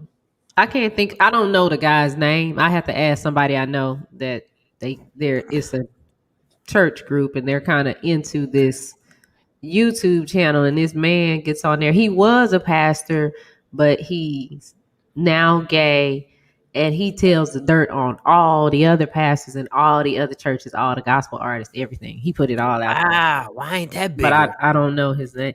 And then he has a Patreon account too, so they pay, like, he'll give half of it on YouTube, and then you got to pay like, I don't know, $12 or something to get the rest of the story. Whew. I tried to watch him. He too long-winded. It take him an hour and a half to tell the story, and I'm like, I don't have time. Yeah, just get directly to the threesome. Yeah. Bill Bryant did a tell-all book about. Shit. Oh man, I don't even know who Jamal is. Who's Jamal Bryant? Jamal Bryant is the dopest pastor. The only one that has like that dude. I used to just literally just go to his page and just watch his sermons. He's really, really good. And his ex-wife Giselle, is on one of them Housewives of Potomac. The Housewives of Potomac. Jamal Bryant took over New Birth in Atlanta once Eddie Long died. But he had his own church before. Jamal had a real big following. People following him, paying him. I remember when Eddie Long got in all that trouble with the boys, and getting them boys, them 16, 17-year-old boys, and then when everybody left the congregation, Creflo Dollar tried to sit up there and scold the congregation for not showing up. Like, you guys can't dog. He was having sex with teenagers. Wait, he dated Tweet, the singer Tweet? Wait, what is she saying there? Jamal Bryant. He dated Tweet, the singer? He was cheating with her? Is that what you're saying? I don't know if he might not have been married at the time. I don't know. Jamal is, yeah. I don't even know this dude, and I want to know more. He's a regular person. No, he's good too, Mike. He grabbed your attention. He's one of them younger pastors that have you. He's a very good public speaker. Very good. Very motivational good. Speaker. Man, he getting it popping in the back. I need to start a church. Allegedly. Let's start a church. Yeah, and ask to pass the offering. And at least if we start a church, we can actually say up front, we're like, listen, some of this stuff ain't gonna be no consistencies in these sermons. I might say one thing on the 5th, and then I might say something totally different on the 21st. So, well, that's like Leandria. What's her name? Leandria Johnson. Wow, the gospel singer. Oh man, they had the ankle bracelet and what is that? The monitor and.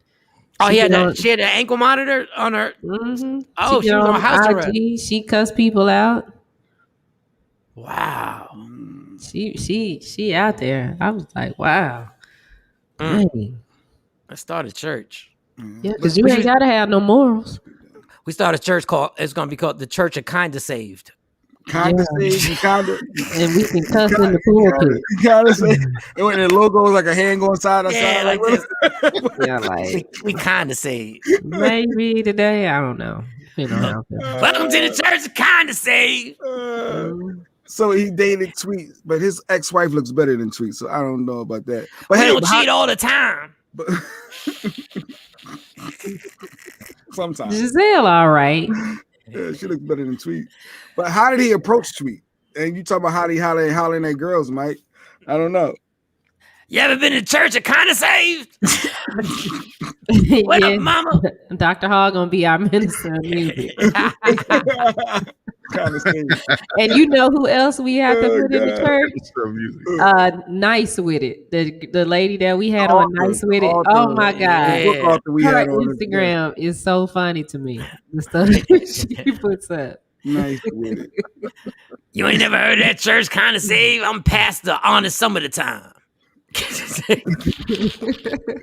They said her voice is anointed.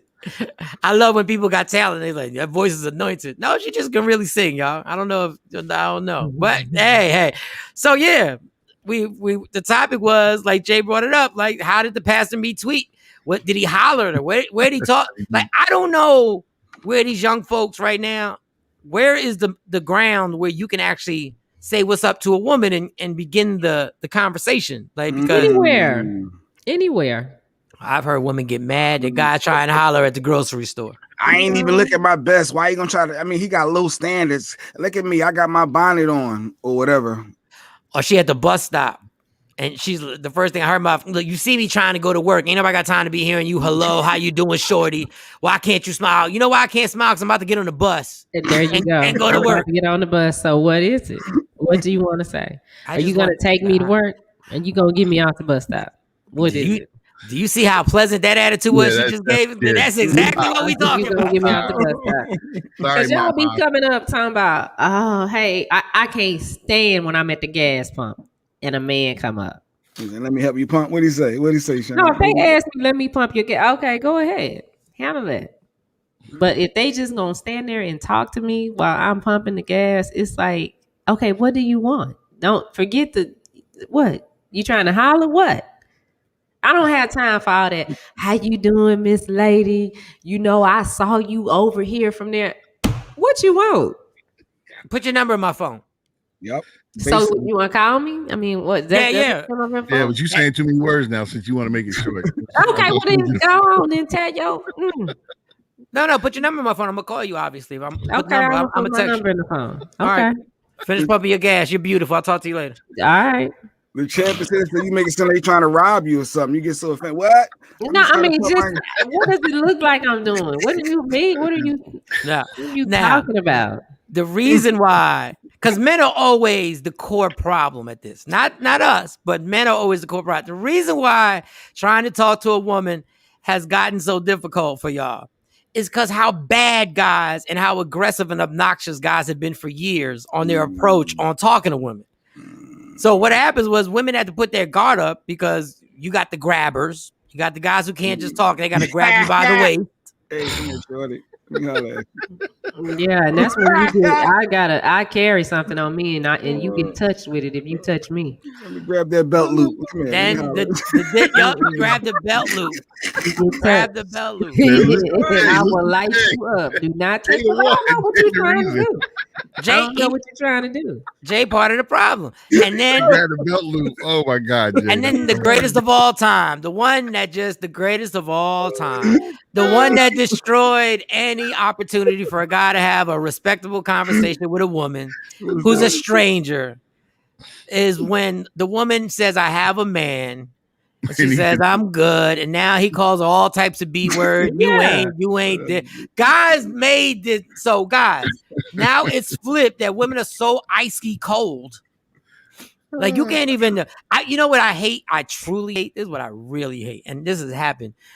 If I'm somewhere like the Quick Trip 7-Eleven somewhere, right? Okay. And we're in a line, right? And something goes on, I'm going to comment out loud, right? And I just comment out loud so the person behind me giggle. But now the girl in front of me thinks, oh, he trying to holler at me. Ain't nobody funny. B word. That joke wasn't for you. That was for everybody. That was for everybody's consumption. I tried to make everybody laugh for a quick second. And he trying to here he go.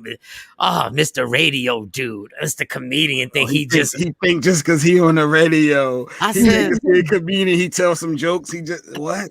I didn't mean nothing. I saw him looking at my butt. Mm-hmm. And then I'm not the angry. I'm not the angry one.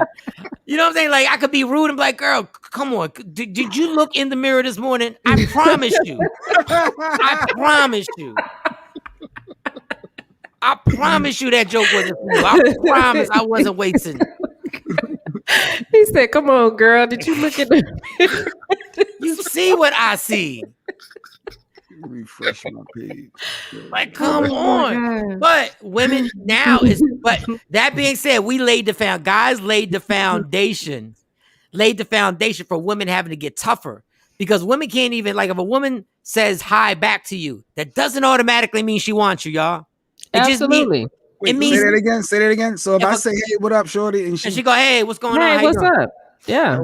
She wanted. She shot that was the sign. There it goes. That's when Jay grabbed the belt loop. And that's when Jay get lit up. Like, listen, I just said hi. But I do notice that if dudes say hi, and I say, because I'll look them in their face and be like, hey, what's up? How you doing? And they be like, oh no, you talking to me? It's like, you talking to me? It's like you called they bluff.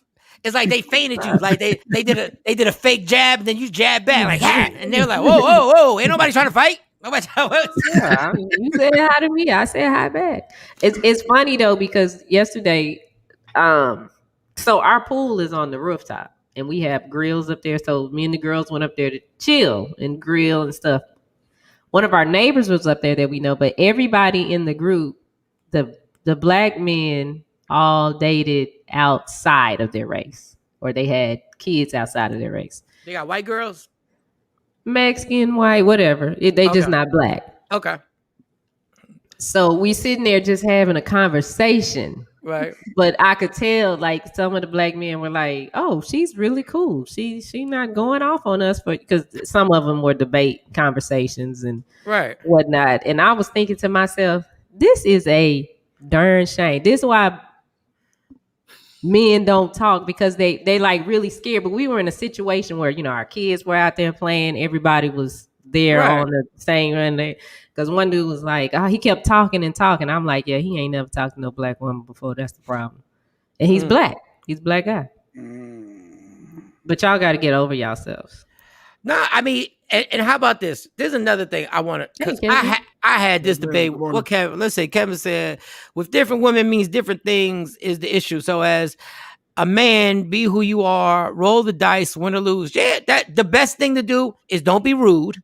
Mm-hmm. Take your shot, and if she break your face with a comment, it is what it is. Listen, ain't like her loss. Yeah, ain't like you did it in front of a stadium and 30,000 people saw it. It was probably like maybe 3 or 4, broke your face, and you keep it moving.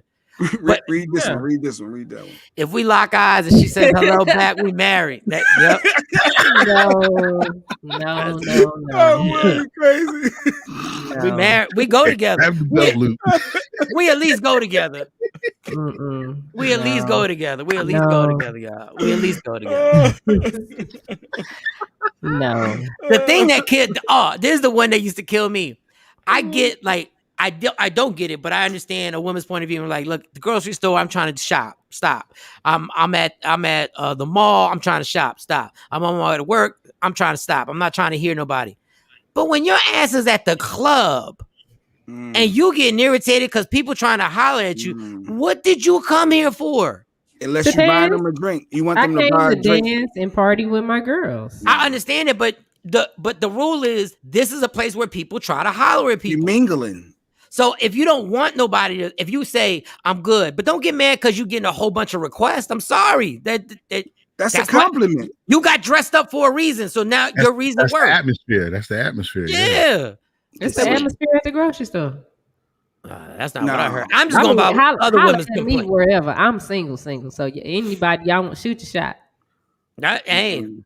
Now, Mike got a good point though. You're in a social gathering and then you're offended that somebody try to holler or grab your belt loop. Like, come on. Like, maybe it's because they grabbed the belt loop. Well, forget the belt loop. And you be at the club, the dude come up to you and he be all drunk and leaning all in and spitting on you and stuff. And it's like, dude, just chill. I can't get your number. No, not like this. You don't even know who you talking to. Yo, I realized what a woman felt. Drunk. I realized what a woman felt like one time at there was a club out here in Dallas called Park Avenue, and we would do these Halloween parties, and I was straight sober, and I never realized what a woman feels like when you walk into your car and somebody comes up to you. It's like, I feel like this girl was drunk. She's like, first of all, I just want to let you know, Michael Shawn, I'm drunk. And I'm like, okay, I know. And what I just, I'm going to say this, but it's inappropriate, but I just want to, she just came out. She was just like, I just want to do this, and that. I said, well, that's great. Like, I get you. You should have caught me like 25 years ago. But because I'm getting in my car and I'm out of here, but thank you. Like, thank you so much. She's like, oh, so that's it? Yes. You shot your shot. And I said, and I had the Matumbo. I had the Matumbo you. I said, no. I'm going home. No. I'm getting in the car.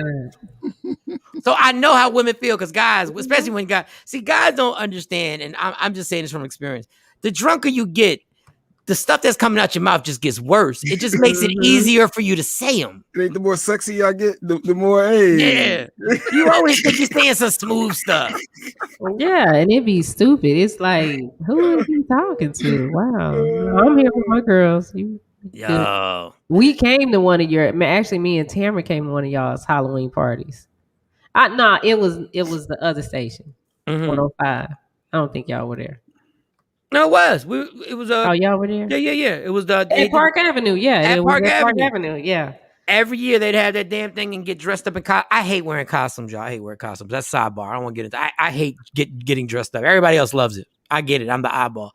But it's funny. Even at the club, the pulling. See, Jay Black ruins it for everybody. Now I get you got to get their attention. What do you mean, Jay? But I'm telling you, when it's the opposite way around, and you're hosting the club, and you start trying to walk through the middle of the floor, and you start getting pulled on, and you like, yo. After the first one, he's like, cool. By the third one, you trying to grab somebody's wrist and bend it and put them up against the wall and be like, stop touching me. Stop touching me. Yeah, that's not cool, Jay. No, I was just playing. I ain't saying that's how I used to be. I'm just saying. That's exactly how you used to be. That's what you do. Because guys have done that, and they be like, dang, you didn't have to hit me. You didn't have to touch me. No, Mike playing. Don't grab me. If you want to talk, just talk. Say what you want to say. Mike, keep your hands to yourself. For the record, Mike playing. So I believe Mike. Seriously, this is Jay's technique. Jay's technique is to be nice afterwards, after the wrestle, after he put you in a headlock, he cracks a joke. So I'm saying. No, but that's another thing. So girls go to a club. I see it all, and I love watching it from the top. So we'd be hosting. I see the girls in a circle, and you see a guy is like, God, there's that one bad one right there. That's the one. But the thing is, now y'all have put up a defense mechanism because it's like now you got to literally, it's got to be in front of everybody that you try to reach your hand out. You know what I'm saying? Like you try and just dance next to her. Or you try and dance behind her. There's really no protocol of this. Like everything it takes is a chance. But you at the club. So if y'all in the circle, I gotta jump in the circle, stand in front of you, and be like, "You want to dance?" Yeah, be like, "Excuse me, excuse me." So you don't like it when a guy come up and just dancing towards you, like, hey, like just he's inviting himself in your space and just. That's fine. Yeah, that's fine. No, she said it's fine, Mike. Yeah, if we all out there dancing and the dude come in, that's great because we really would prefer to dance with a dude than sitting up there dancing with all our girls. Hey Cam, accept my thing on IG Live so I can bring. I want to get y'all up here. So that's good. Yeah. So that's okay to walk up and dance. Because I always wondered, like, what is the proper way? If you're dancing, it's cool to just walk up and dancing with you. Yeah, okay. And his group, don't come up and get on my butt. Oh. Don't walk up and get right behind me. Don't do that. Is there a sign when you turn around facing the guy? If I turn around and back up on it, then hey, we cool. But if I don't do that, don't you do that. Now, mind you, these women have spent the entire night grabbing their ankles. They have spent the entire night with I watched it. They spent the entire night. All I've seen is asses sticking up. And a guy gets near them and what you think I am? You think I had my ass tooted up for the last hour because I wanted somebody to dance behind it? Like, I don't understand. The club is so crazy because I feel like I see you really got to suck it up, and I understand why you need maybe a drink or two. You don't need 6. I'm talking about a drink or two just to get you where you realize that this ain't a big deal. Go see what you can do. Yeah. And look, I've seen, and this is the other thing I've also noticed. I'm not critiquing how I look. So I'm just saying this is what the public has told me this person looks like. I've seen guys who are like 4s and 5s, right? At the club, but because they got initiative, they will get numbers. Yeah, because they're not afraid to talk. And they'll be like, it is what it is. Like, because the next thing you know, he dancing. He enjoying himself. And you're like, how did the ugly dude do it? Like, that's amazing. They got a mouthpiece on them. You know how to talk. So what's some pickup lines? What's some initial lines y'all used to hear or say? Shawn, like, what did you used to hear? Or Mike, what you used to say? Pickup. I've never had a pickup line. I used to admire people. How did you start it then? Oh, I think when I met Stacy, I was drunk. I don't know. Never was sober shooting your shot at nobody. A pickup I line. can't remember no lines. I'm trying to think of the worst one. Well, one dude came up to me before this happened in the mall, and he was like, "Hey, I know you. You don't remember me?" And I was like, "No, I don't remember you." And he just kept talking, and he was like, "I lost your number though. Can you give it to me again?" I lost your number. But for a minute, he had me thinking I knew him. I was like, "For real? Wait a minute, do I really?" Why'd you lose it? Yeah, this is 1985. It was on a piece of paper. Like, I lost your number. On a loose leaf? You wrote it on a loose leaf. I said I got a new phone. That new phone always gets. No, I got a new phone. I got a new phone. I ain't got them. Oh, so you ain't have a cloud? Or you ain't have? Okay, you ain't have. All right, you ain't have an iPhone. I don't know. Like, I think that's why being funny is the pickup line. Because if somebody enjoys the laughter and hangs out with you, then I guess that's what leads to the next step. Them dudes that come straight off with a pickup line, I've always admired. I thought it's corny sometimes, but I admired the gangster. Like, just because I was like, wow, you set that whole thing up. Like, you really started off what you've been running through my mind all. They do that. Or one guy at the club said, "So you just gonna sit in this chair and dance all night?" So that got me out of my chair. I'm like, "Oh, okay, we can go dance." God. But then I'm trying to think of supermarket. I'm glad I'm not in it. Like, even like, you got to watch it now. Let me see. Kathy said, I used to tell my girlfriends that I'm dancing with all ugly guys because they get rejected too much from other women. I had a ball back in the day. I mean, that's nice of you, Kathy. That's nice that you went out there and, I wasn't going to return that favor. I wasn't going to do the same thing on the women's side. I'm not spending all night dancing with Fraggle Rocks after Fraggle Rocks. I ain't doing that. Not Fraggle Rock. In my opinion, what I consider, I used this. Yeah, Paul said I used the Cosby pickup line. Drink this. Not the Bill Cosby. Stop.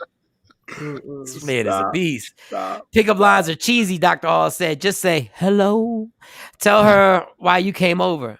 Just get your number. Lying, doctor. Tell her what it caught is really your that eye. simple. Just say, hey, how you doing? Tanisha Hall is an I'll be of the supermarket, and a guy walks up to her and just says, "Hey, how are you? I thought you were attractive." Like, you can't come off with attractive. Yes, you can. Because then they're gonna say you're superficial. You don't even know who I am. No. We're gonna say thank you. Let's read the comments, see if we can really keep it all the way honest. Pickup lines are cheesy. Just say hello. Okay. Hello. Tell her why you came over. Now, do you want true honesty? No, don't say you came over here because you were thinking about smashing me in the back. All right, so you don't want. All right, you don't want true honesty. Came over here because I think you're attractive. Tell her what caught your eye. Your ass. No, don't say that. Don't say that. That's wrong. That was wrong. You asked for. No, you just say hello. How you doing? I saw your long hair and light skin, or your body type. Like, I thought you were attractive. I don't know. Yeah, Is there a chance for me to speak to you outside of the grocery store? Can I have your number and we can talk? You know what I noticed, but I asked. This all happened on purpose because I was sober. I didn't know this. I did it on purpose. What was how it was taken was different. If you were lost as a man in the grocery store and you legit, because every grocery store is different. I mastered all the Kroger, the Tom Thumb. Now I know where all my stuff is at. I don't need no help. But when you first start off, you really be lost. And if a woman's next to you and you'll be like, yo, is there any way you could tell me where so-and-so is at? And she'll be like, yeah, 2 hours down. And the more I thought about it, the more I'm like, that's the way to initiate a conversation. And it don't seem like you being a rapist because guys really be lost. The perception is that guys are lost in grocery stores. I tried that once and she said, I don't work here. And that was the end of that. Oh, well, yeah, that's what I was going to say. That might happen there. They might say, I don't work here. And this is why they might not know. Sometimes we don't know where it is. This is why you got to shout out them white women. Got to shout out white women, boy. True, right over here. Come on, I'll show you. I'll show you. Follow me. Yeah. Yeah, the white lady, she'll take you and show you everything. She'd be like, just come over here. Well, let's try to find it together. Man, I got to get this food and get out. Wait. What was the last comment? Dave said, this is a good pickup line. We'll be the judge of that. Do you happen to have a Band-Aid? Because I scraped my knees falling for you. It might get them to laugh and fall for it. That might be a good one. That's a good comedic. I like that, dude. That was all about timing. You gotta say that right. Yeah. Oh God, that's funny. Oh, goodness gracious. Then you got since we're gonna play, then you got the save a hoe tactics. I've seen y'all ever seen the save a hoe tactics? What's that? The save a hoe tactics when you at the girls, pay for your stuff. They can't pay for their stuff, but they start looking for change and they start gathering up and saying, "I got I got it. Don't worry, Dad. Put it on me. I got it. It's all good." I'm gonna try that. So at the line, you start acting like you don't have your money. Yeah. But no. Wait till all the bing, bing, bing when everything's been binged. Mm-hmm. So now if you ain't got the money, this is really going to be a long wait for everybody. You got to really be like, and you got to stick that card in and be like, what's going on? Because when the card declines, we always think if we put it right back in, it's going to work. You got to take it out. And then hit your phone. I got to transfer funds. That's when you go, that's what, save a hoe. I got it. Don't worry about that, Ma. You shouldn't be having to transfer funds. I got you. I'm going to try that because my grocery bill, ooh. Yeah. I did it, but I did it for like the lady I did it for was like 75 years old and she was slow as hell. I just really wanted to get out that line. I was like, please just put it on mine because if that lady tries to transfer funds, we're gonna be here for like 3 hours because I know she don't know what she's doing. Because you can't transfer funds on a flip phone. So I knew it was a problem.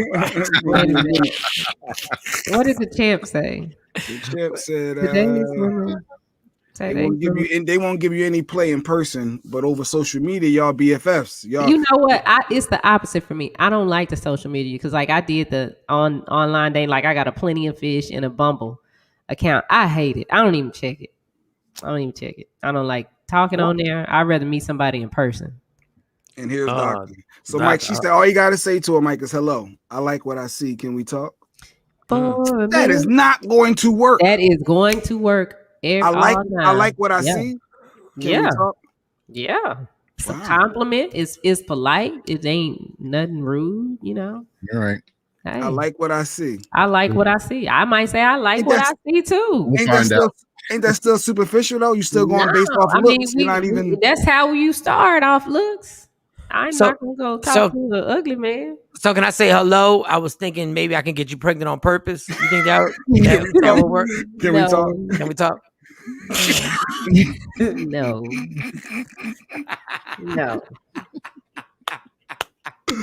I don't want no more kids. The baby making factory is closed. Yo, can I get your number? My wife is fine with it. Is that cool? No, that's really not cool. I mean, I'm being honest. My wife is fine with it. Like, if your wife is fine with it, like, hey, my wife's fine with it. Jeanette said, "Be honest." He being honest. Yeah. You and your wife gonna work them issues out. Y'all gotta find somebody else. That's just me. Now, some people would be okay with that because their next line might be, "Okay, well, your wife okay with it? How much do I get paid for this?" Now we talking. This now my rent. You know what you gonna pay? Because I know some dudes that pay. Like they'll have a girlfriend and she gets an allowance of like $1,500 a month. Yeah, she's on retainer. Yeah, she's a side chick. But the problem with being on a retainer is that you got to answer that phone call. Yeah, if you on demand, like you on demand. You are 3 o'clock in the morning. You got to pick that phone up and get cute. Mm-hmm. You're on retainer. Yeah, for them to come over. I can't do that because I'm like, no, $1,500 ain't that's not enough for me to do all that.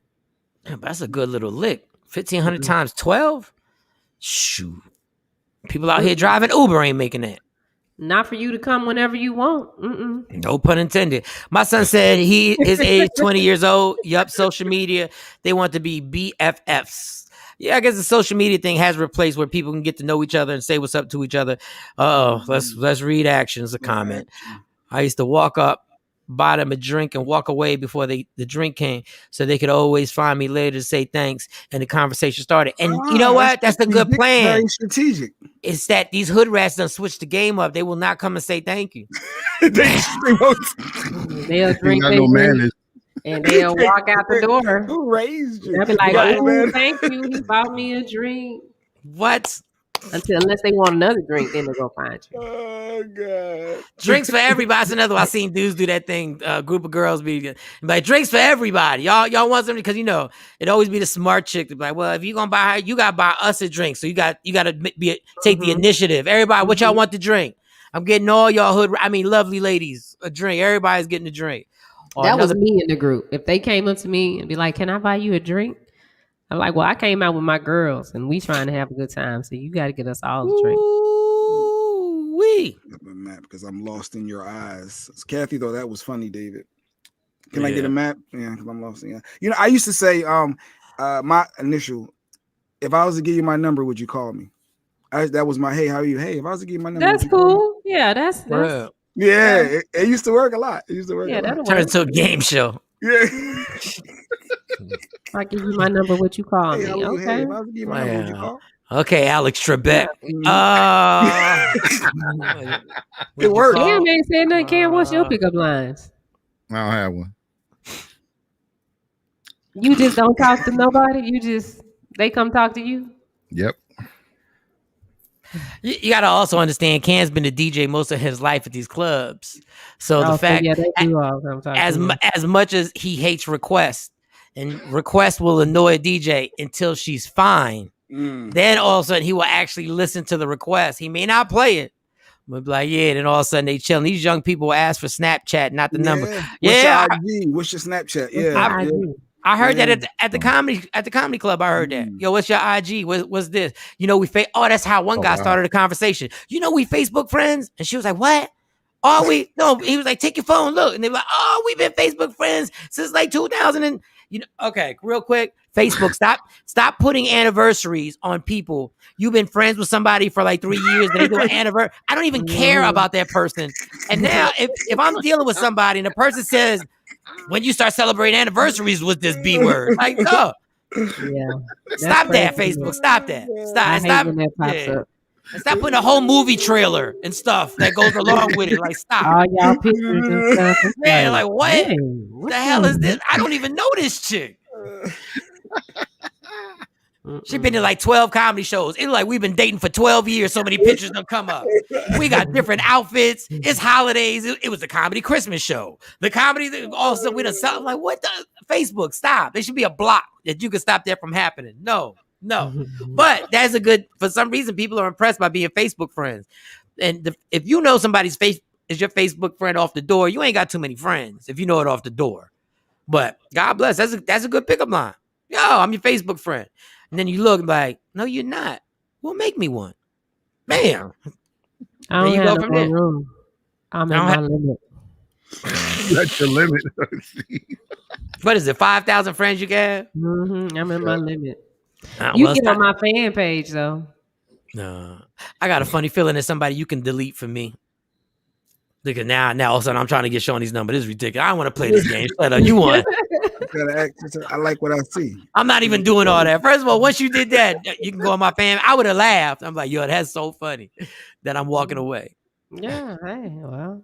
It's tough out there, y'all. You want to talk then. It's tough out. But if you made me laugh, I think laughter is always the key. Sometimes you can have a conversation with somebody simply because they made you laugh. You might not even want to be with the person or want their number, but you can have a conversation.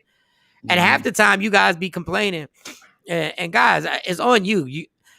First of all, I don't even know what's the point of going to the club without having a few drinks. Like, I've been to a club with no drink, and that is a 20-minute outing. That really is a 20-minute outing, yo. I don't care how good the DJ is. It's really a 20-minute outing. Kathy, I'm not lying. I hear these lines a lot from my guys and some of the women. Actually fall for those lines that they said, and I'm laughing from the inside out, hearing it across the room. Y'all also got to understand, there are millions of people who are truly lonely in his life. So if you really just think about your odds, just saying, if you just go in a club and just go from this person to that. Now, women, don't hold it against the guy. If you're like, oh, now you all in my face. I just saw you all up in her face. And yes. You did see me in her face. People, yeah. I'm trying. Yeah, and don't hold it against me if the next one is up in my face. Oh, so you came to me because she ain't give you the number? Yes, it didn't work out. Now I'm trying again at you. Okay, well, you ain't getting mine either. Jesus, there you go. And you just can't. Now, the other, and we got into a big debate about this too. There are women who tell other women that you look thirsty if you're trying to holler at a guy, or you're trying to approach the guy. And I'm like, why does that make you look thirsty? I don't think it make them look thirsty. It's just not something I would do. Now, if that's what you want to do is,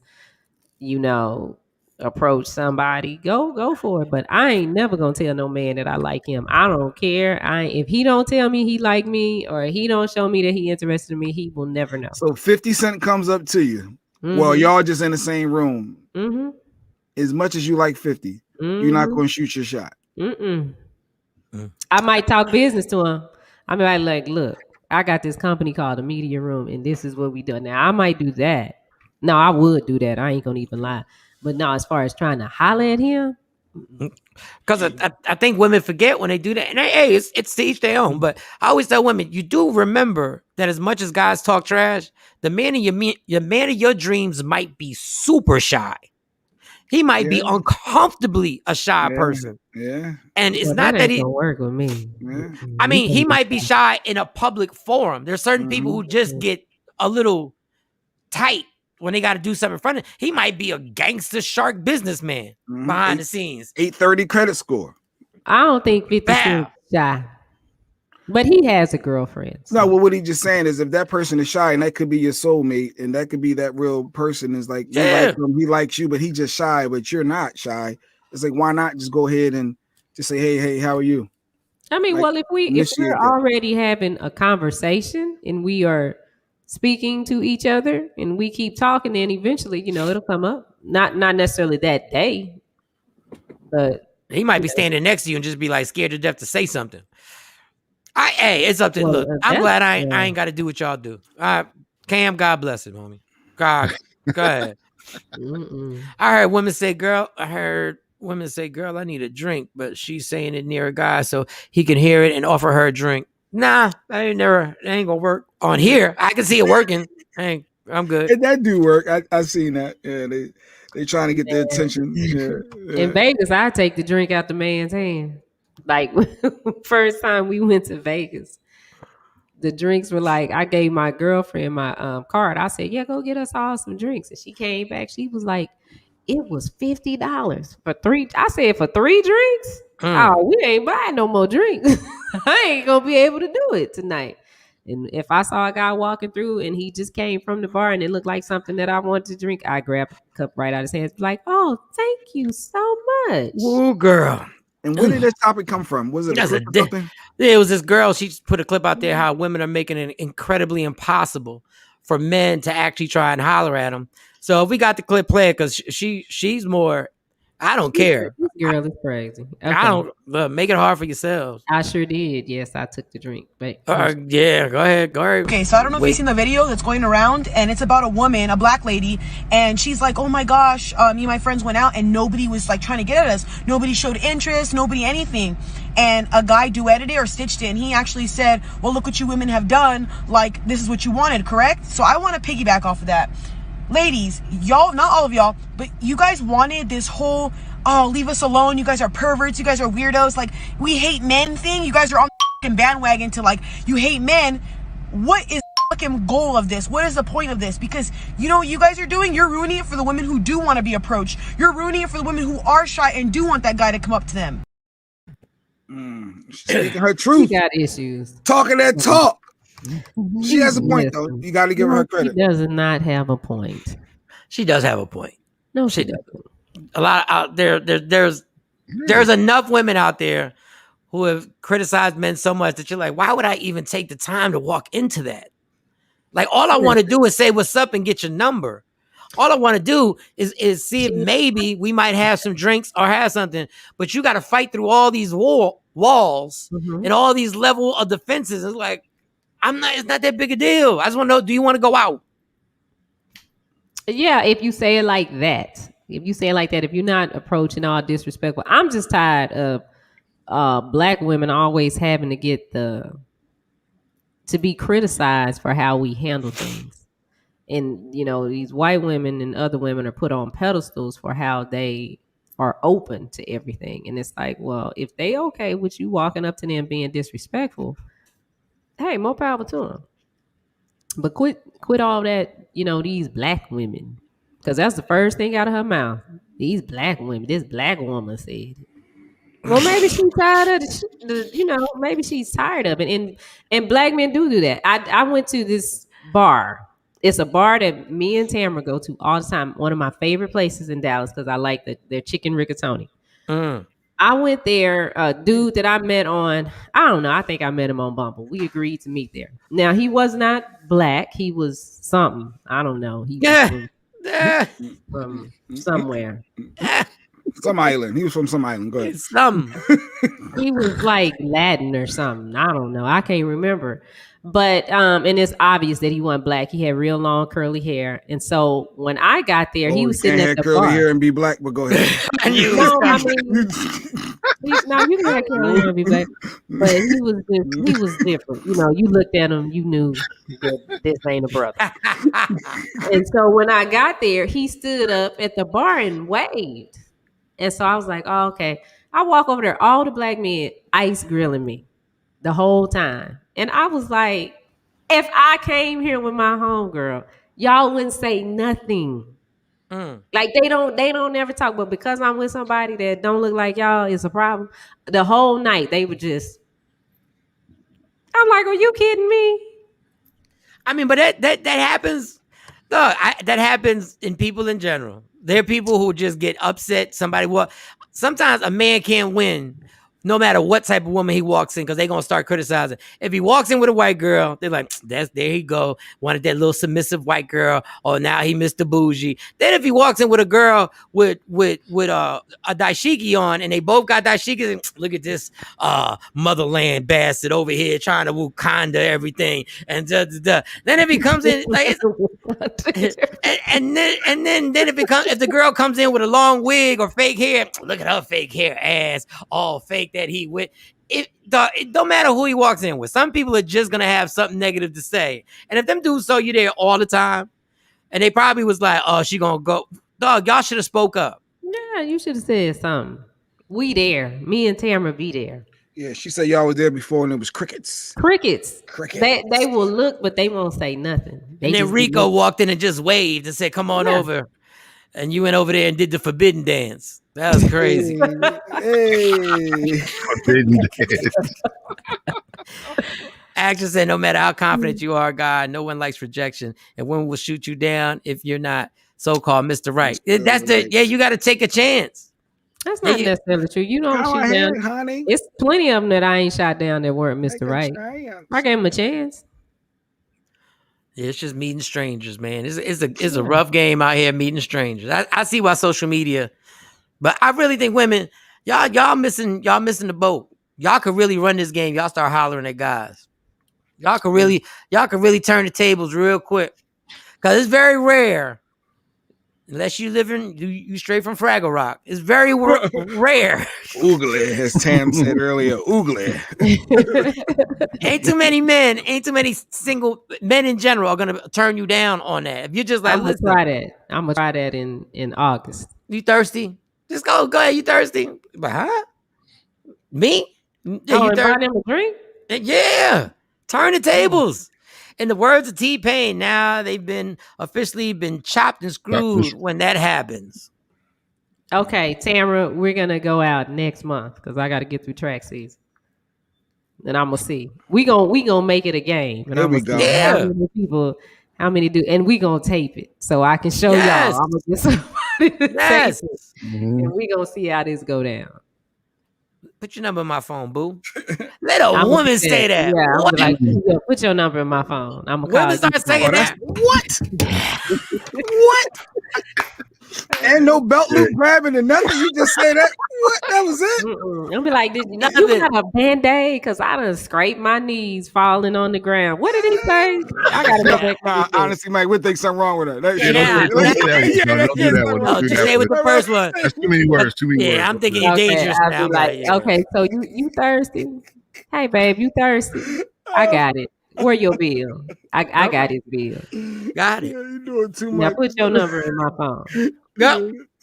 I'm gonna pay you $1,500 a month. You got to be on call when I call. Now you took it too far. Now you. I'm giving you microphone. I thought 1,500 was a good come up. No, that is a good combo. Like if I was like 27 right now and you came up to me and said $1,500 a month, I'd be like sold. I'm like, let's go. I'm with you, David. I give it the wrong number. She started talking that crazy. I'm gonna give you Mike's phone number. Don't give me. Okay, just we gonna do that in the just simple. Keep it simple. Don't get weird. Don't get weird. That's what y'all hate when guys get weird. Don't get weird. Don't start. Okay, don't start. Hey, how you doing? Yeah, you know. I'm gonna get that little camera. It look like a pen. Can't nobody even see it. Yeah, Jay got like 12 of them. Yeah, the recording pin, the reporting. Yes, those are dope. Those are dope. Yeah, and then I have to tell him afterwards. Okay, this was a social experiment. You gonna be on Microsoft in the TakeOver Legends. Oh yeah, your name came up last night, and everybody was like, all the people at the table were like, Michael Shawn. I've been listening to the radio looking for him, and he's gone. I said, well, yeah, every morning you can catch him on Free Agent Radio in the media room. He has his own show now. Yeah. And where were y'all at? We were on the rooftop. Tell me you gotta come up here. Go. I gotta go to that rooftop. I just gotta wear a t-shirt. I ain't getting in the pool. Oh yeah, they had they shirts on. If somebody was doing a photo shoot up there yesterday, it's kind of lit. Yeah, we gotta go. They're talking about us over there. Broadcast from the pool. It's talking about you. Oh, it's talking about you. Everybody, Michael Shawn, and they missed Michael Shawn. Michael Shawn. I gotta sell some tickets for this comedy show, Rodney Perry. I got a lot riding on this, y'all. Get them tickets. Oh yeah, they're getting tickets too because they were like, he's so funny. Like, and then I just poured more gasoline on it. Let's go. I'm gonna give you the tickets this week. 972-404-8501. Those are the tickets. You call Addison Improv. Shawnee will have them. I'll have them Wednesday for her. Today's Monday. I'm doing a cooking show, a TV cooking show today, y'all. No segue. Just real quick. It's gonna be on CW. All I am is the guy in front of the band. I announced CW Network. Okay. Yeah. Go ahead. What is this? CW is called. What's it called? In the kitchen with the Breakfast Brothers. With the Breakfast Brothers, yeah. And the hilarious thing for those who know my past, the hilarious thing, his first guest is Dee Dee. Yeah, I saw it. Oh, your former co-host. All right. Well, your former host. Wow. Yeah.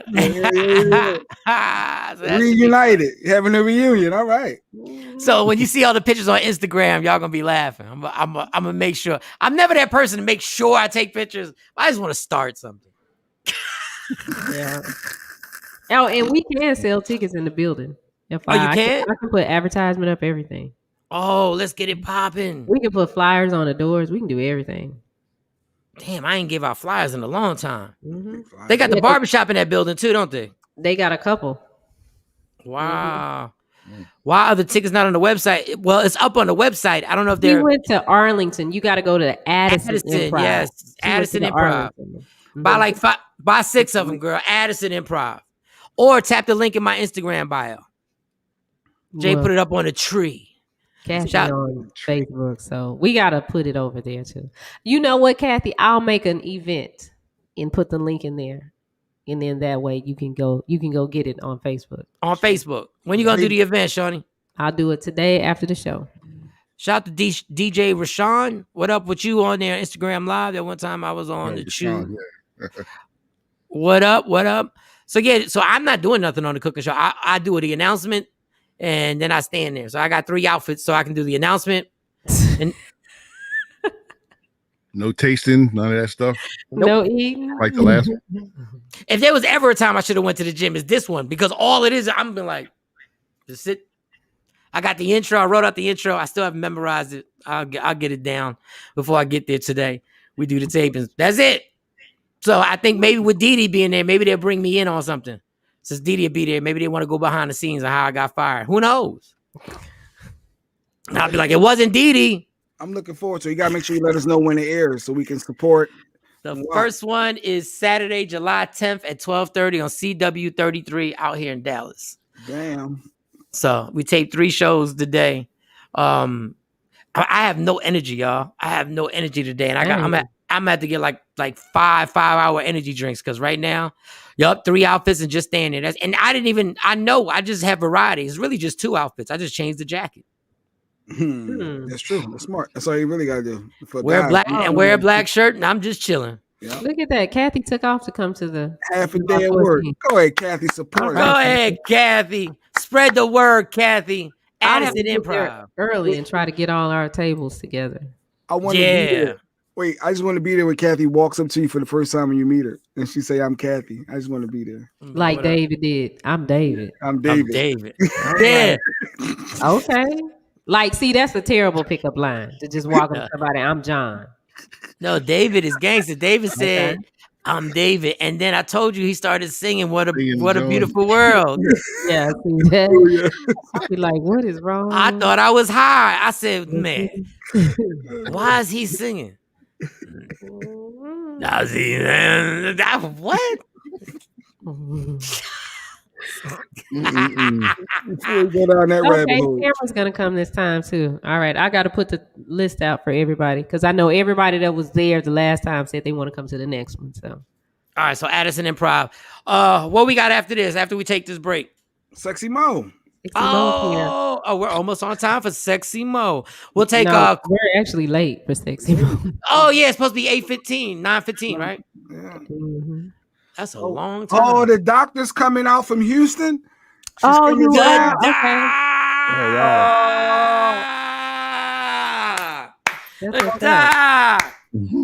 I was thinking about booking a flight. I think I'm going. If Rodney Perry, the doctor, the show people, we gotta go. Sexy Mo, we gotta go. We might as well. We should go. Yeah, why not? All right. I'm gonna check some place too. Then we hit Breakfast Brothers up afterwards, and let's go. Let's support our people. Will Breakfast Brothers be open? I don't know if it'll be open. Well, they can go the next day. We can go the next day. Yeah. Unless y'all flying right out. Unless y'all really superstarring it. Y'all flying right back out. In and out like boom, boom. Like, maybe we could do the show from the airport. Sleep at the airport. Word up. Well, it'll be hard to do the show from there. Well, we'll make it happen. Make sure you get them tickets. Addison Improv, July 14th. It goes down. Addison Improv. Me, Rodney Perry. Coming to America Part 2. Rodney Perry. That Rodney Perry. And I'm sure we'll have him on the show beforehand. And we'll rock out. All right. We'll take this break. When we come back, allegedly with Sexy Mo, she'll tell you. Just do it one break. Just do one. Okay. Just one? Okay. This is only 46 seconds. No, do 2. Play it twice. Okay. That in the song. Maybe that in the song. Play it back to back. I play tight shirt. Everybody want tight shirt. Go get it. Tight shirt. Yeah. All right. I'm coming out the tight shirts. Yeah. What up, y'all? It's Michael Shawn from Michael Shawn and the TakeOver Legends. And just in case you missed the show, check this out. Miss Jones is putting out, she just got an Egg McMuffin. If you don't take your ass to sleep. Michael Shawn and the TakeOver Legends, where nothing's off limits. Free Agent Radio. For those who don't know, Miss Jones has her YouTube. We have a YouTube, Miss Jones in the Morning Show reunion. Episode 9 is up now, and our guest was Mano, and she was on live, and she was on live to like 10 minutes ago. Damn it! And she's talking about she getting a Egg McMuffin. Don't get some sleep. Get some rest. How about you get an orange drink with a side of Ambien? Get some sleep, woman. Michael Shawn and the TakeOver Legends, where nothing's off limits. Free Agent Radio.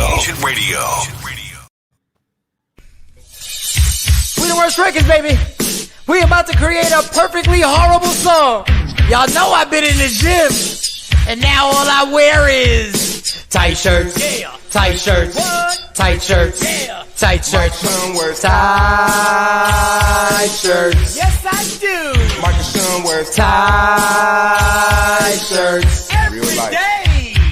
I wear tight shirts because I'm working out some. And if I wear the right size, you won't see none of my little cuts in my arms or whatever. Short sleeve tight shirts in any type of weather. People talking trans when they see me in the street. Your shirt's so tight, we can see your heartbeat. Man, clown me if you want, I'm sticking to my guns. And when the summer comes, it's gonna be fun. You can crack jokes and treat me like a jerk, but one day you'll see my six-pack right through my shirt. And even if I wanted to, I just can't stop. I just might rock an Ezekiel crop top. Whoa. What? Did I take it too far? What? Yes. Whatever. Tight shirts in the morning at work and when I grieve. I even wear tight pajama tops when I sleep. Tight shirts, tight shirts, tight shirts, tight shirts, tight shirts, tight shirts. Every day. My son wears tight shirts. To the gym or wherever. Tight shirts, tight shirts, tight shirts, tight shirts, Michael Shawn and We the Worst Records, Pluto, Aristotle, and P Skills have just destroyed or created another perfectly horrible song. Yeah. Check out the next single, Grown Man Wearing Skinny Jeans.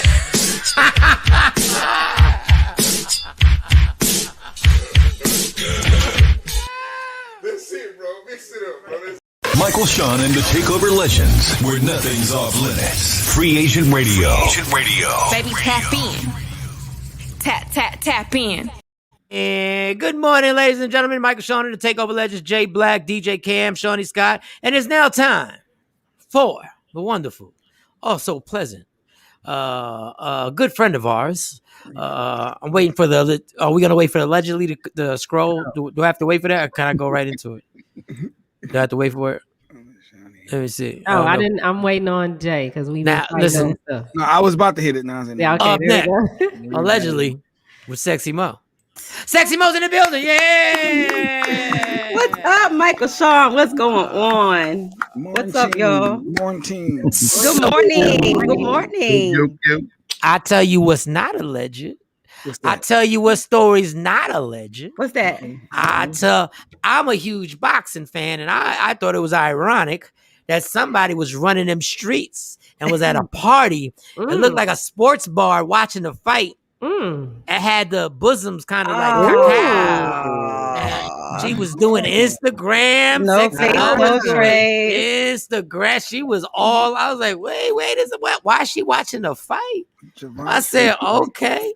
So you know I'm a big boxing fan, low key. A lot of men don't know that about me, but I am a huge boxing fan, and normally I go to the boxing, matches, but this weekend I didn't make it. But of course that didn't stop me. For going out and partying, and it was a long weekend, Michael Shawn. Speaking of boxing, the fans in the boxing world, you're a boxing fan, so you know how that culture goes. A lot of people are in an uproar because they said, hey, you don't want a boxer who, you don't want them all on the sidelines, all behind the judges, You talking about Floyd Mayweather. People have said that Floyd Mayweather. Yes, but the thing is, Mayweather, he gives out instructions. But guys, Floyd does this for all his fighters now. I was talking about this like 4 fights ago when Floyd was yelling at what fighter was he yelling at? It might have been Devin Haney was the last one. It might have been him. Yeah, but this was overboard. This was overboard, Michael Shawn. I mean, one thing, and Floyd's a boxer, so he knows that this is like a big no-no. Number one, you're behind the judges. Then every time, the bell rings, ding, ding, ding, ding, you going over to Gervonta Davis's corner. Like, you can't do that. And the crazy thing is Gervonta's eyes was locked into whatever Floyd was telling him. So you got your trainer in your corner. You got the, just a small amount of time, a window of time to kind of like analyze what's going on real time in the fight and convey that to your fighter, like so that he can get back in the next round and go, right? But instead of like really locked into what his trainer is saying, he's looking at Floyd. Well, because the trainer telling him go to the body, because of course we knew his opponent could not take body shots, right? Take it to the chin all day long. What Floyd said was right then, huh? The trainer is just a figurehead. You got to understand, Gervonta right now is his cash cow, right? In his boxing promotion, it's like his protege. Let me tell you how crazy Floyd is. They tried to charge $74.99 for that fight. You are out your mind. But I get what Floyd's doing. Now, the reason why Floyd is behind the judges is because he wants the judges to hear. These judges are so easily influenced. They're so influenced. I tell you what, you want to fix boxing, the judges should be in a soundproof booth. They should have video screens in front of them because it makes no sense. Boxing is so prehistoric. It makes no sense that you watch a fight from one angle, knowing that there's going to be certain angles you're not going to be able to see what's going on.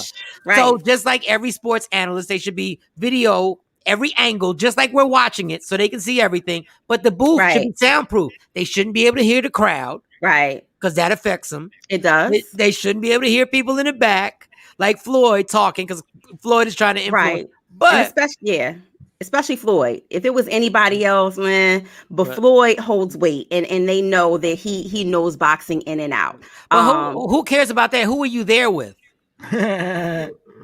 I was there with some official boxing people and whatnot.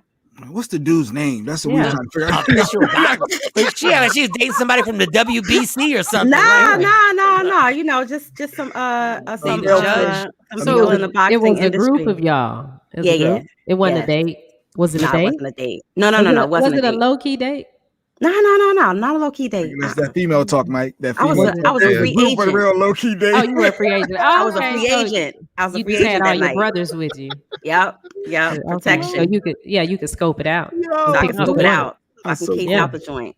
So you would check it out what contracts are being offered, because when you're a free agent, it's all about the contract. So absolutely. Did you see any long-term contract potentials, like a long-term 7-year, $100 million deal?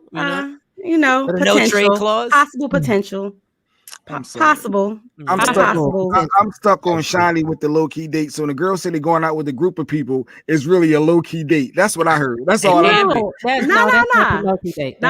Definitely not a date. Definitely not no date. Okay. Agree to disagree. Plus, you can't take your date to a boxing match, and then for me, because I'm a boxing, I'm not even going to be. If you take me on a date to a boxing match, I'm not paying attention to you. And if you talk to me, I'm gonna tell you shut the hell up because I'm watching a boxing match. Can you shut up? So I'm one of those type of fans. So yeah, that wouldn't have been a good date. Mm-hmm. That would have been a good date. And plus, I was with my Hispanic people, and shout out to Vinny from Naughty by Nature. He was in our section. Ben. Go ahead, drop them names. Yo, boxing is the most segregated sport. Boxing still has racism so thick, it's amazing. Real quick, y'all, sidebar, no segue. I had my mask on the entire time on the plane, right? When I was flying, and we had an hour delay. There's a whole nother story behind it. There was a guy sitting next to me and a guy sitting next to him. He was on the phone. They kept us on the runway for an hour, right? They let us go out for 10 minutes. Don't know why you can only go out for 10 minutes, but they knew the delay was going to be at least an hour. And the guy to the window, I was on the aisle because I always have the aisle, was talking to his girl about how sick he was. He said, yeah, I woke up this morning, couldn't swallow, and this other stuff. And I'm like, why did you ask it on the flight?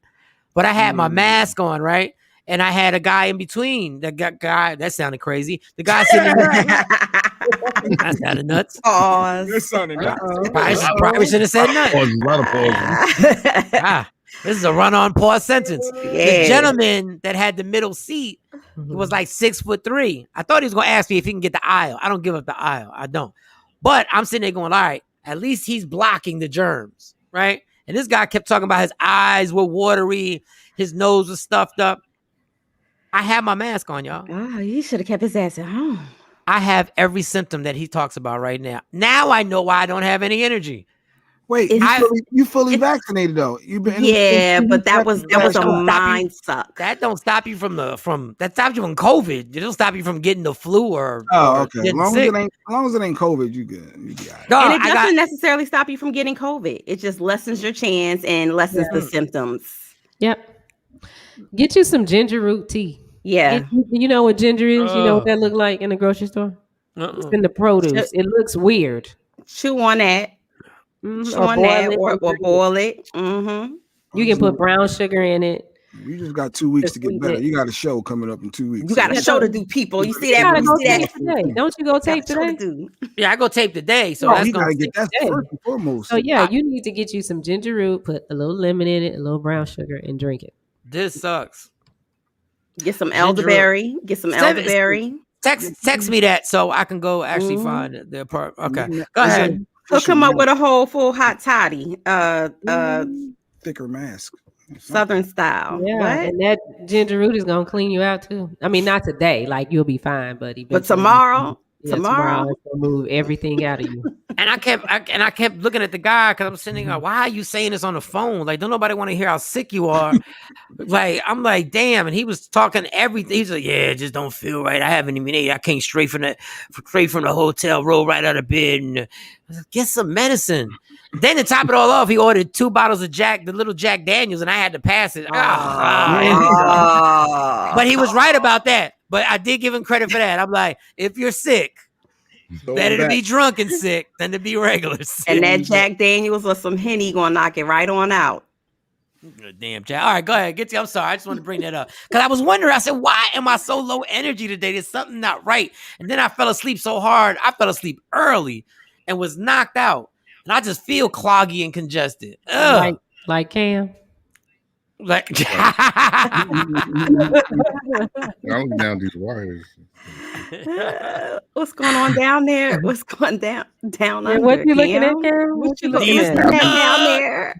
I've been trying to fix the studio. I got a new mic. I showed it off air, but you got a new mic? Like all over the place. Yeah. You got the fancy arm. It looks big. Let me see. It's the same as yours.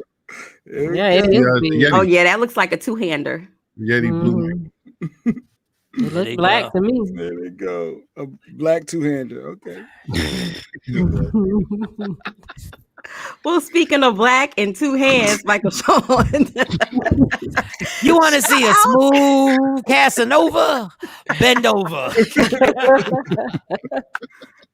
Love it. Speaking of smooth Casanova, Michael Shawn, shout out to Cardi B on the BET Awards, of course, showing off what Offset does when he ain't out here making hit albums. Yes, she is waiting on baby number 2. Yes, nice. Culture's gonna be a big sister.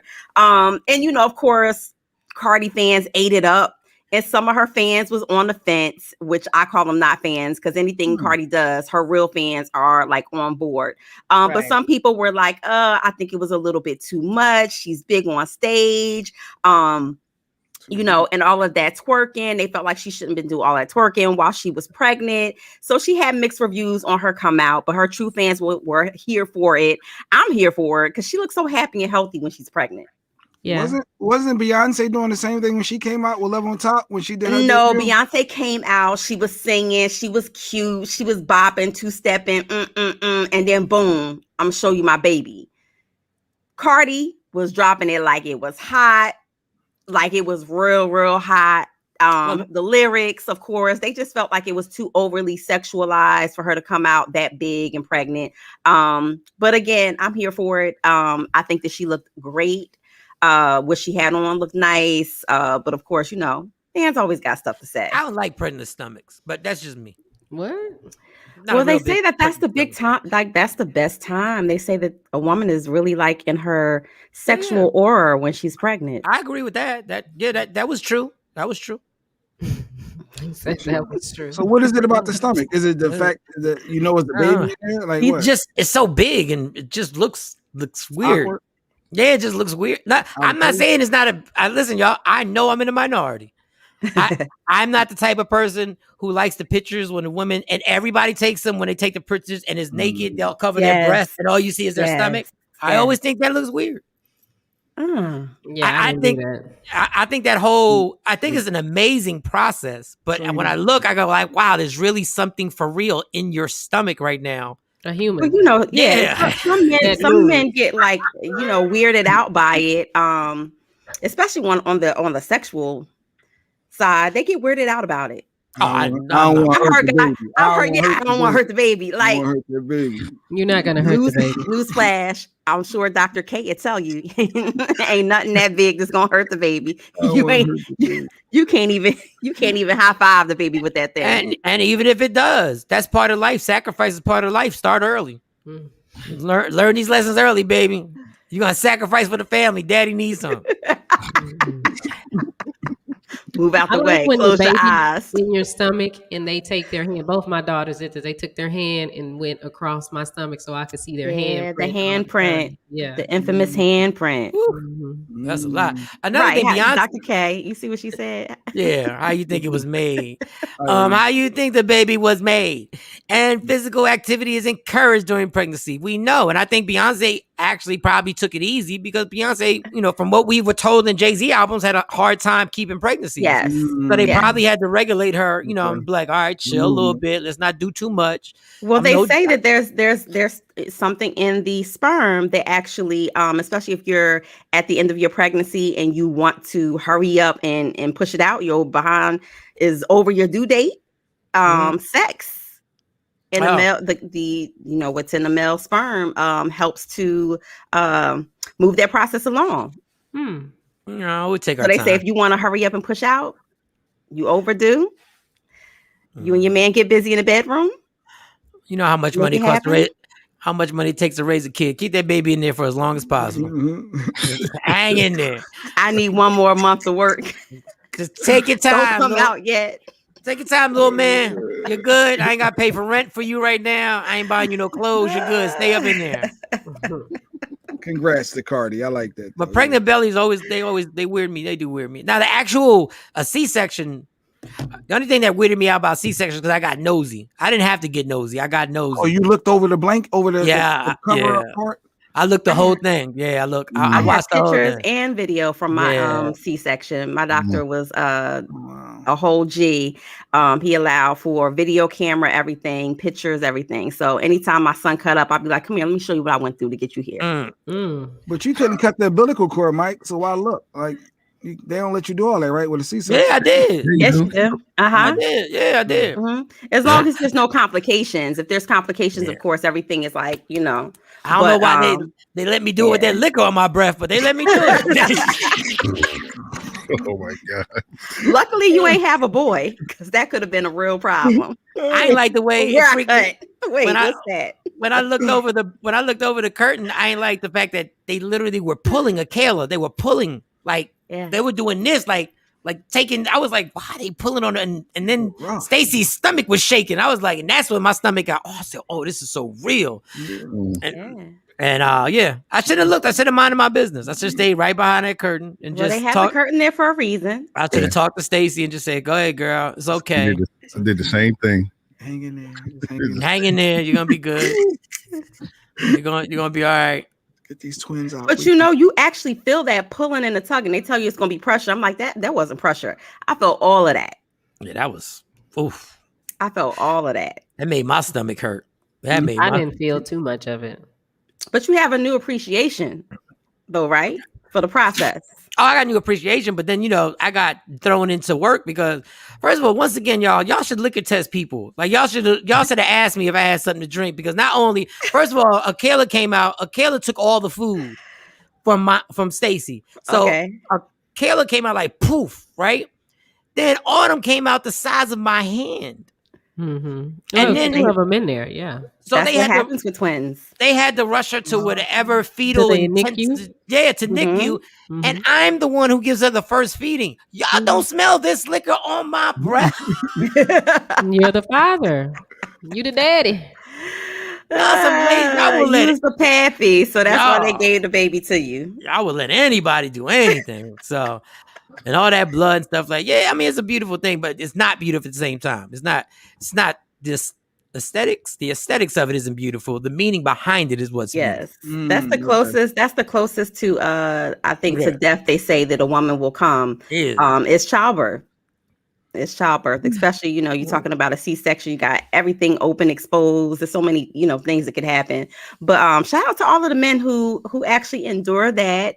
And you were part of the process. Kyrie Irving just actually had a baby, and him and his girlfriend actually videotaped like this whole journey, and she had a tub birth. And so he was there for that. Wow. She did this whole meditation, and I was like, shout out to you, because I was like, yo, when's my epidural coming? Because I was like, I came in there like 6.5 centimeters dilated. I was like, yeah, so where do I sign up? Where the drugs? Don't put me in no tub. Kudos to those who can do it, who don't have complications with birthing. But that pain ain't no joke. That part. I would never, if I was a woman, I would have never had a kid. I would have adopted a kid. I wouldn't have been. Say that now. You don't know. It's not the same. I know when that pain kicked in and she came in with that needle, girl, I swung my legs around that bed and just said, "Okay, go." She's like, "Don't move." I'm not gonna move. But I see why women. I like when women. There's certain women. There are a lot of women in this world. Like, I'm not having a kid. My body ain't doing all that. I get it. That's some trauma. There's so much trauma. Look at the after effects. Some women bodies, I mean, it takes like 7 years, they say, for your body to fully bounce back to even being close to pre-pregnancy. And I'm not talking about the size, shape. I'm talking about just hormonal, everything. You know, your vajayjay go through different phases. It go through different things down there after you have a baby. And then, of course, men, not all men, but some men expect for everything to be, why this like this? Or why is, you know, oh, well, if you do some sit-ups, your stomach could go back flat. No, dog. Like, it don't happen like that. It don't happen like that. Yeah, but you are gonna have to put them Cheetos down. You are gonna have to put the Cheetos down. Talking, Mike.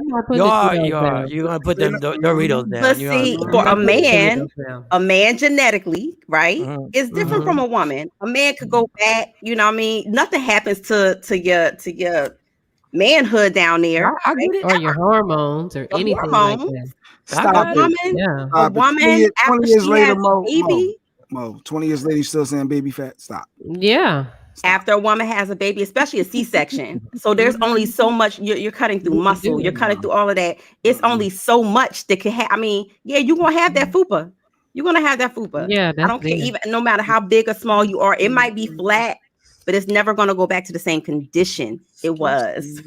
Yeah, the only way I got like Cheetos. I like flaming hot Cheetos. The only way I got rid of mine was when they did my reconstruction for my breast because they took the fat from there. So that's how mine. I still haven't bounced back. It's been 7 years, but the chips and salsa at midnight ain't helping. That ain't helping. But you know things is happening. No, I know. Because some other things got to change. Like what? Your eating habits got to change. Sure. Your focus, your commitment. But you know what? If you get married, let me see y'all's poopers. I got a pooper. I'm aware of it. That's why I'm not eating Cheetos at night. I'm aware of it. And I'm not blaming it on, all types of other stuff. No, I know if I order that Chinese food after 9, I know what it does to me. It creates what I have right now, which is nastiness. That's why I can't be by the pool with no shirt on. Because I'm nasty. But it's acceptable for y'all. That little extra little layer, that's acceptable for y'all. But for women, it's like, her body not the same. Like, dude, you got me here. You got me here. Right? Then y'all say the world is hard for y'all. Women, the world is hard. Put the Doritos down. It's a nacho 9 o'clock at night. And the fact that you chomping in the bed, like you could at least go downstairs. We chomping in the bed. Crumbs in the bed. Now we DJ crumbing it now. Yeah. MC Itchy. You ever hear somebody chew like your mate chew and it just get on your nerves? You just be waiting, counting the seconds for them to be overeaten. I don't know why some people say that. Like I've heard other people say that they get annoyed hearing people chew. I'm like, when did you not hear people chew? Some people chew like a whole cow. Like you just hear. Well, y'all living in a quiet place? Like what? Like y'all heard no chewing your entire life? Like. I heard people really get adamant. I remember one time somebody almost got cursed out because we were at the radio station to turn the music up. I forget because I smack. I'm a smacker. I can stop smacking, but I like smacking. I don't give a damn. I'm a smacker. I'm like, whatever. Y'all gonna hear this. It's amazing. Understand? This is delicious. Get out of it. But it was something just chewing, and the ladies would have to turn the music. I said, yeah, this is exactly why. This is exactly why y'all be running around this planet single. Next story. See? Overchewing. It's Shawty, I heard the pickup lines. My favorite one is, I know you gotta be tired because you've been running through my mind all day. Yes. I'm gonna start saying some of these pickup lines and see how far it get me. August, let's do a challenge. You get a little camera and tape it, and we're gonna go out I'm gonna get dressed and go someplace. I'm gonna find some places to go. And I apologize right now to Jay Black's wife, because that little pen camera, I showed him that back in the day. I brought it to the studio one time before they put it out on the market, and I didn't know he was going to take it this far. So I'm sorry, Miss J Black. Got me hooked on cameras. I got pickup. I'm gonna have rude pickup lines. Just go out to women like, you stop being so quiet. Open your mouth a little so I can put something in it. What? And that's when it would be like tonsil check. Then you'd have to pull in a Dale Givens on him. Somebody say that to you. You got to go with Dale Givens on them. Gonna say new. I like. Stuff. You got some Tic Tacs? Like, I see all these kids, girl. I see what's going on in life. I got you. Now open up your mouth. Listen to pickup line. Rude pickup lines. I would never say this in real life. Just rude pickup lines. Maybe we should practice. Rude. Maybe we should practice on July 14th, because I'll be down there. Maybe we should practice. I'm definitely gonna be down there. We're gonna practice. Yeah. Okay. I'm definitely coming. By the time you get here, let's practice and see what we come see what kind of footage we come up with. All right, y'all. I got a haircut that I gotta go get because I look crazy right now. Well, we need another one. Women don't need pickup lines. Your pickup line can be, hello, my name is, yes, guys are that easy. Been trying to tell women this for years, man. I've been trying to tell. So I had that conversation this weekend because, the discussion was the what women wear, right? So I'm out, of course, like I said, with some of them were males at the table, and they was like, oh yeah, all y'all gotta do is dress like that in order to, attract a man. But that's not true. I could have on a sweatshirt and some sweatpants and look like, I just rolled over, and guys still going to talk to you. So I don't think that it's just about what you got to wear. Cause they was like, oh, men have it harder picking up women, and we got to do this, and we got to smell a certain way. You got to look a certain way. Y'all don't got to go through all of this just to pick up somebody. But based off what you just said, do you look at the guy differently when they holler at you like that? Or do you say he don't have standards? Do you think that? Now, if you ain't brushed your teeth. No, when you look like that. When you look like that. When you got your sweats on and you ain't at your best in your perception, your reality. Nah, I look at it like, okay, he appreciating, he sees beyond that. I think that he's appreciative of, the me. What he's appreciative of, you got sweatpants on and a hoodie, and we feel like we're closer to your vagina. I don't know what it is about sweatpants. I don't know what it is about sweatpants, yoga pants. There's more material. Which mean you there's something, maybe because of sweatpants. we connect sweatpants with y'all taking sweatpants off. Like I don't know what it is about that. You just like, I'm one step away. Sweatpants aren't even an easy access. Like what? I mean, I don't know. They are. Correlation. What? Sweatpants are easy. What type of sweatpants you wearing? What, they got glue in them? Sweatpants come right off. Glue drawstrings. You got your drawstrings all tied up in a double knot or something? Listen. That thing's going, woof. That's the noise. That's the noise right there. I like it better when the guy hollers at me like this with no makeup, because I'm like, oh, okay, now we ain't got to go through, or if I'm with no wig so they can see my natural hair. We don't have to go through how much hair you got up under there. What you look like without them lashes on and stuff. This is what I look like. Can you deal with it? Michael Shawn said I look like a 13-year-old boy when I don't. So no, that's better. No, I said from your shoulders. Your shoulder. From my shoulders up. I look like something. Because in that picture, you look like a little kid in that picture. I probably didn't mean boy. I don't remember saying boy. I definitely did look like a 13-year-old boy this weekend. She's scarred now. I definitely did. I made sure that I didn't look like a 13-year-old boy this weekend. All right. Well, Marcus, what's your next story? Marcus. Come on, little Marcus. I just heard like maybe 5 left swipes on Tinder for me. Just for you saying that. They like, oh, Marcus. Wait a minute. Used to be a man? Did she used to be a man? Mo be acting like guys be out on her with her sweats on and everything. That's your shot. You're curvy. So even when the sweats are laying, guys are like, they see curves. They see what it is. I done had on the baggiest of the baggiest though. So like I just, you can't win as a woman. You just can't win. You can't win as a black woman. Thank you. Strike the band, y'all. Thank you. Strike the band. Black and brown women do have it hard. They have it harder. I thought you was about to sing the way you started. Black and brown women. I thought you was really about to go in. She got a song. Black and brown women, they really got it hard. Huh? That's a hook. That's a hook. Refresh your page, Tam. Refresh your page. Refresh your page. All right, Marcus. Last story. Come on. I gotta get this haircut. Well, speaking of Marcus, shout out to Young and May. She is taking control and getting the help that she needs. Allegedly, she's going into rehab, or she has entered into rehab for her alleged opiate and alcohol issues. And she's no stranger to addressing some of it in her music. But shout out to her and prayers. She did post that, she's hoping that God, guides her through this whole journey of getting herself back to square one. So we want to send her shout out and praise and hope that she, gets better in rehab and kicks her habit. T.I. Michael Shawn. So he fighting back. T.I.'s been laying low. He put a little bit about, his case and his music. But, of course, he asked the judge recently to dismiss Sabrina Peterson's case, of defamation against him and Tiny. And he's basically claiming she got a long history of just being a flat out liar, a convicted felon, and just a long rap sheet for crimes and, involving dishonesty, assault, and violent assault at that. And he says, she just has a rep for being scrupulous.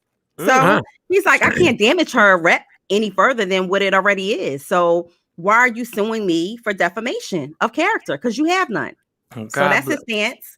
And let's see what the judge, he said, that's my opinion. That's my 2 cents. That's my experience. Let's see what the judge says. All right. Well, T.I., we don't want to start bringing up rap sheets in court. All right. So we don't want that versus. We don't want that versus. We don't want to do that versus rap sheets. All right, Mo, you good? I am good. And speaking of versus, Michael Shawn, a little birdie told me it might be one between Little Kim and Onika. So let's see how that pans out. I don't think she's gonna do it. I don't think she wants to. I don't know. Maybe they will. God bless. Let's see. Knock it out. We've had some surprises, so let's see. David's last comment, whatever it is, I'm proud of her. Hope Young M.A. makes it through. Yes, we hope Young M.A. makes it through. Yes, absolutely. That's a tough line of work to be in and not get high and drunk. Absolutely. That even trumps comedy. So go in there, girl, and take your time. You got the health insurance. Take your time and just chill. I'm telling you, if you go to the right rehab, it's the greatest escape ever. Because you ain't got to deal with nothing that's going on in that reality out there. And you can just focus on yourself. So God bless. Do your thing. Mm-hmm. We are out of here. We'll see you tomorrow morning. Love me for who I am, not who you want me to be, because I can never be that. And understand there's only one thing in life that's guaranteed. It will end. So enjoy every minute, every second. Don't let nobody steal your happiness. Fight for it. It's Michael Shawn and the TakeOver Legends, y'all. Yeah. Michael Shawn and the TakeOver Legends, where nothing's off limits. Free Agent Radio.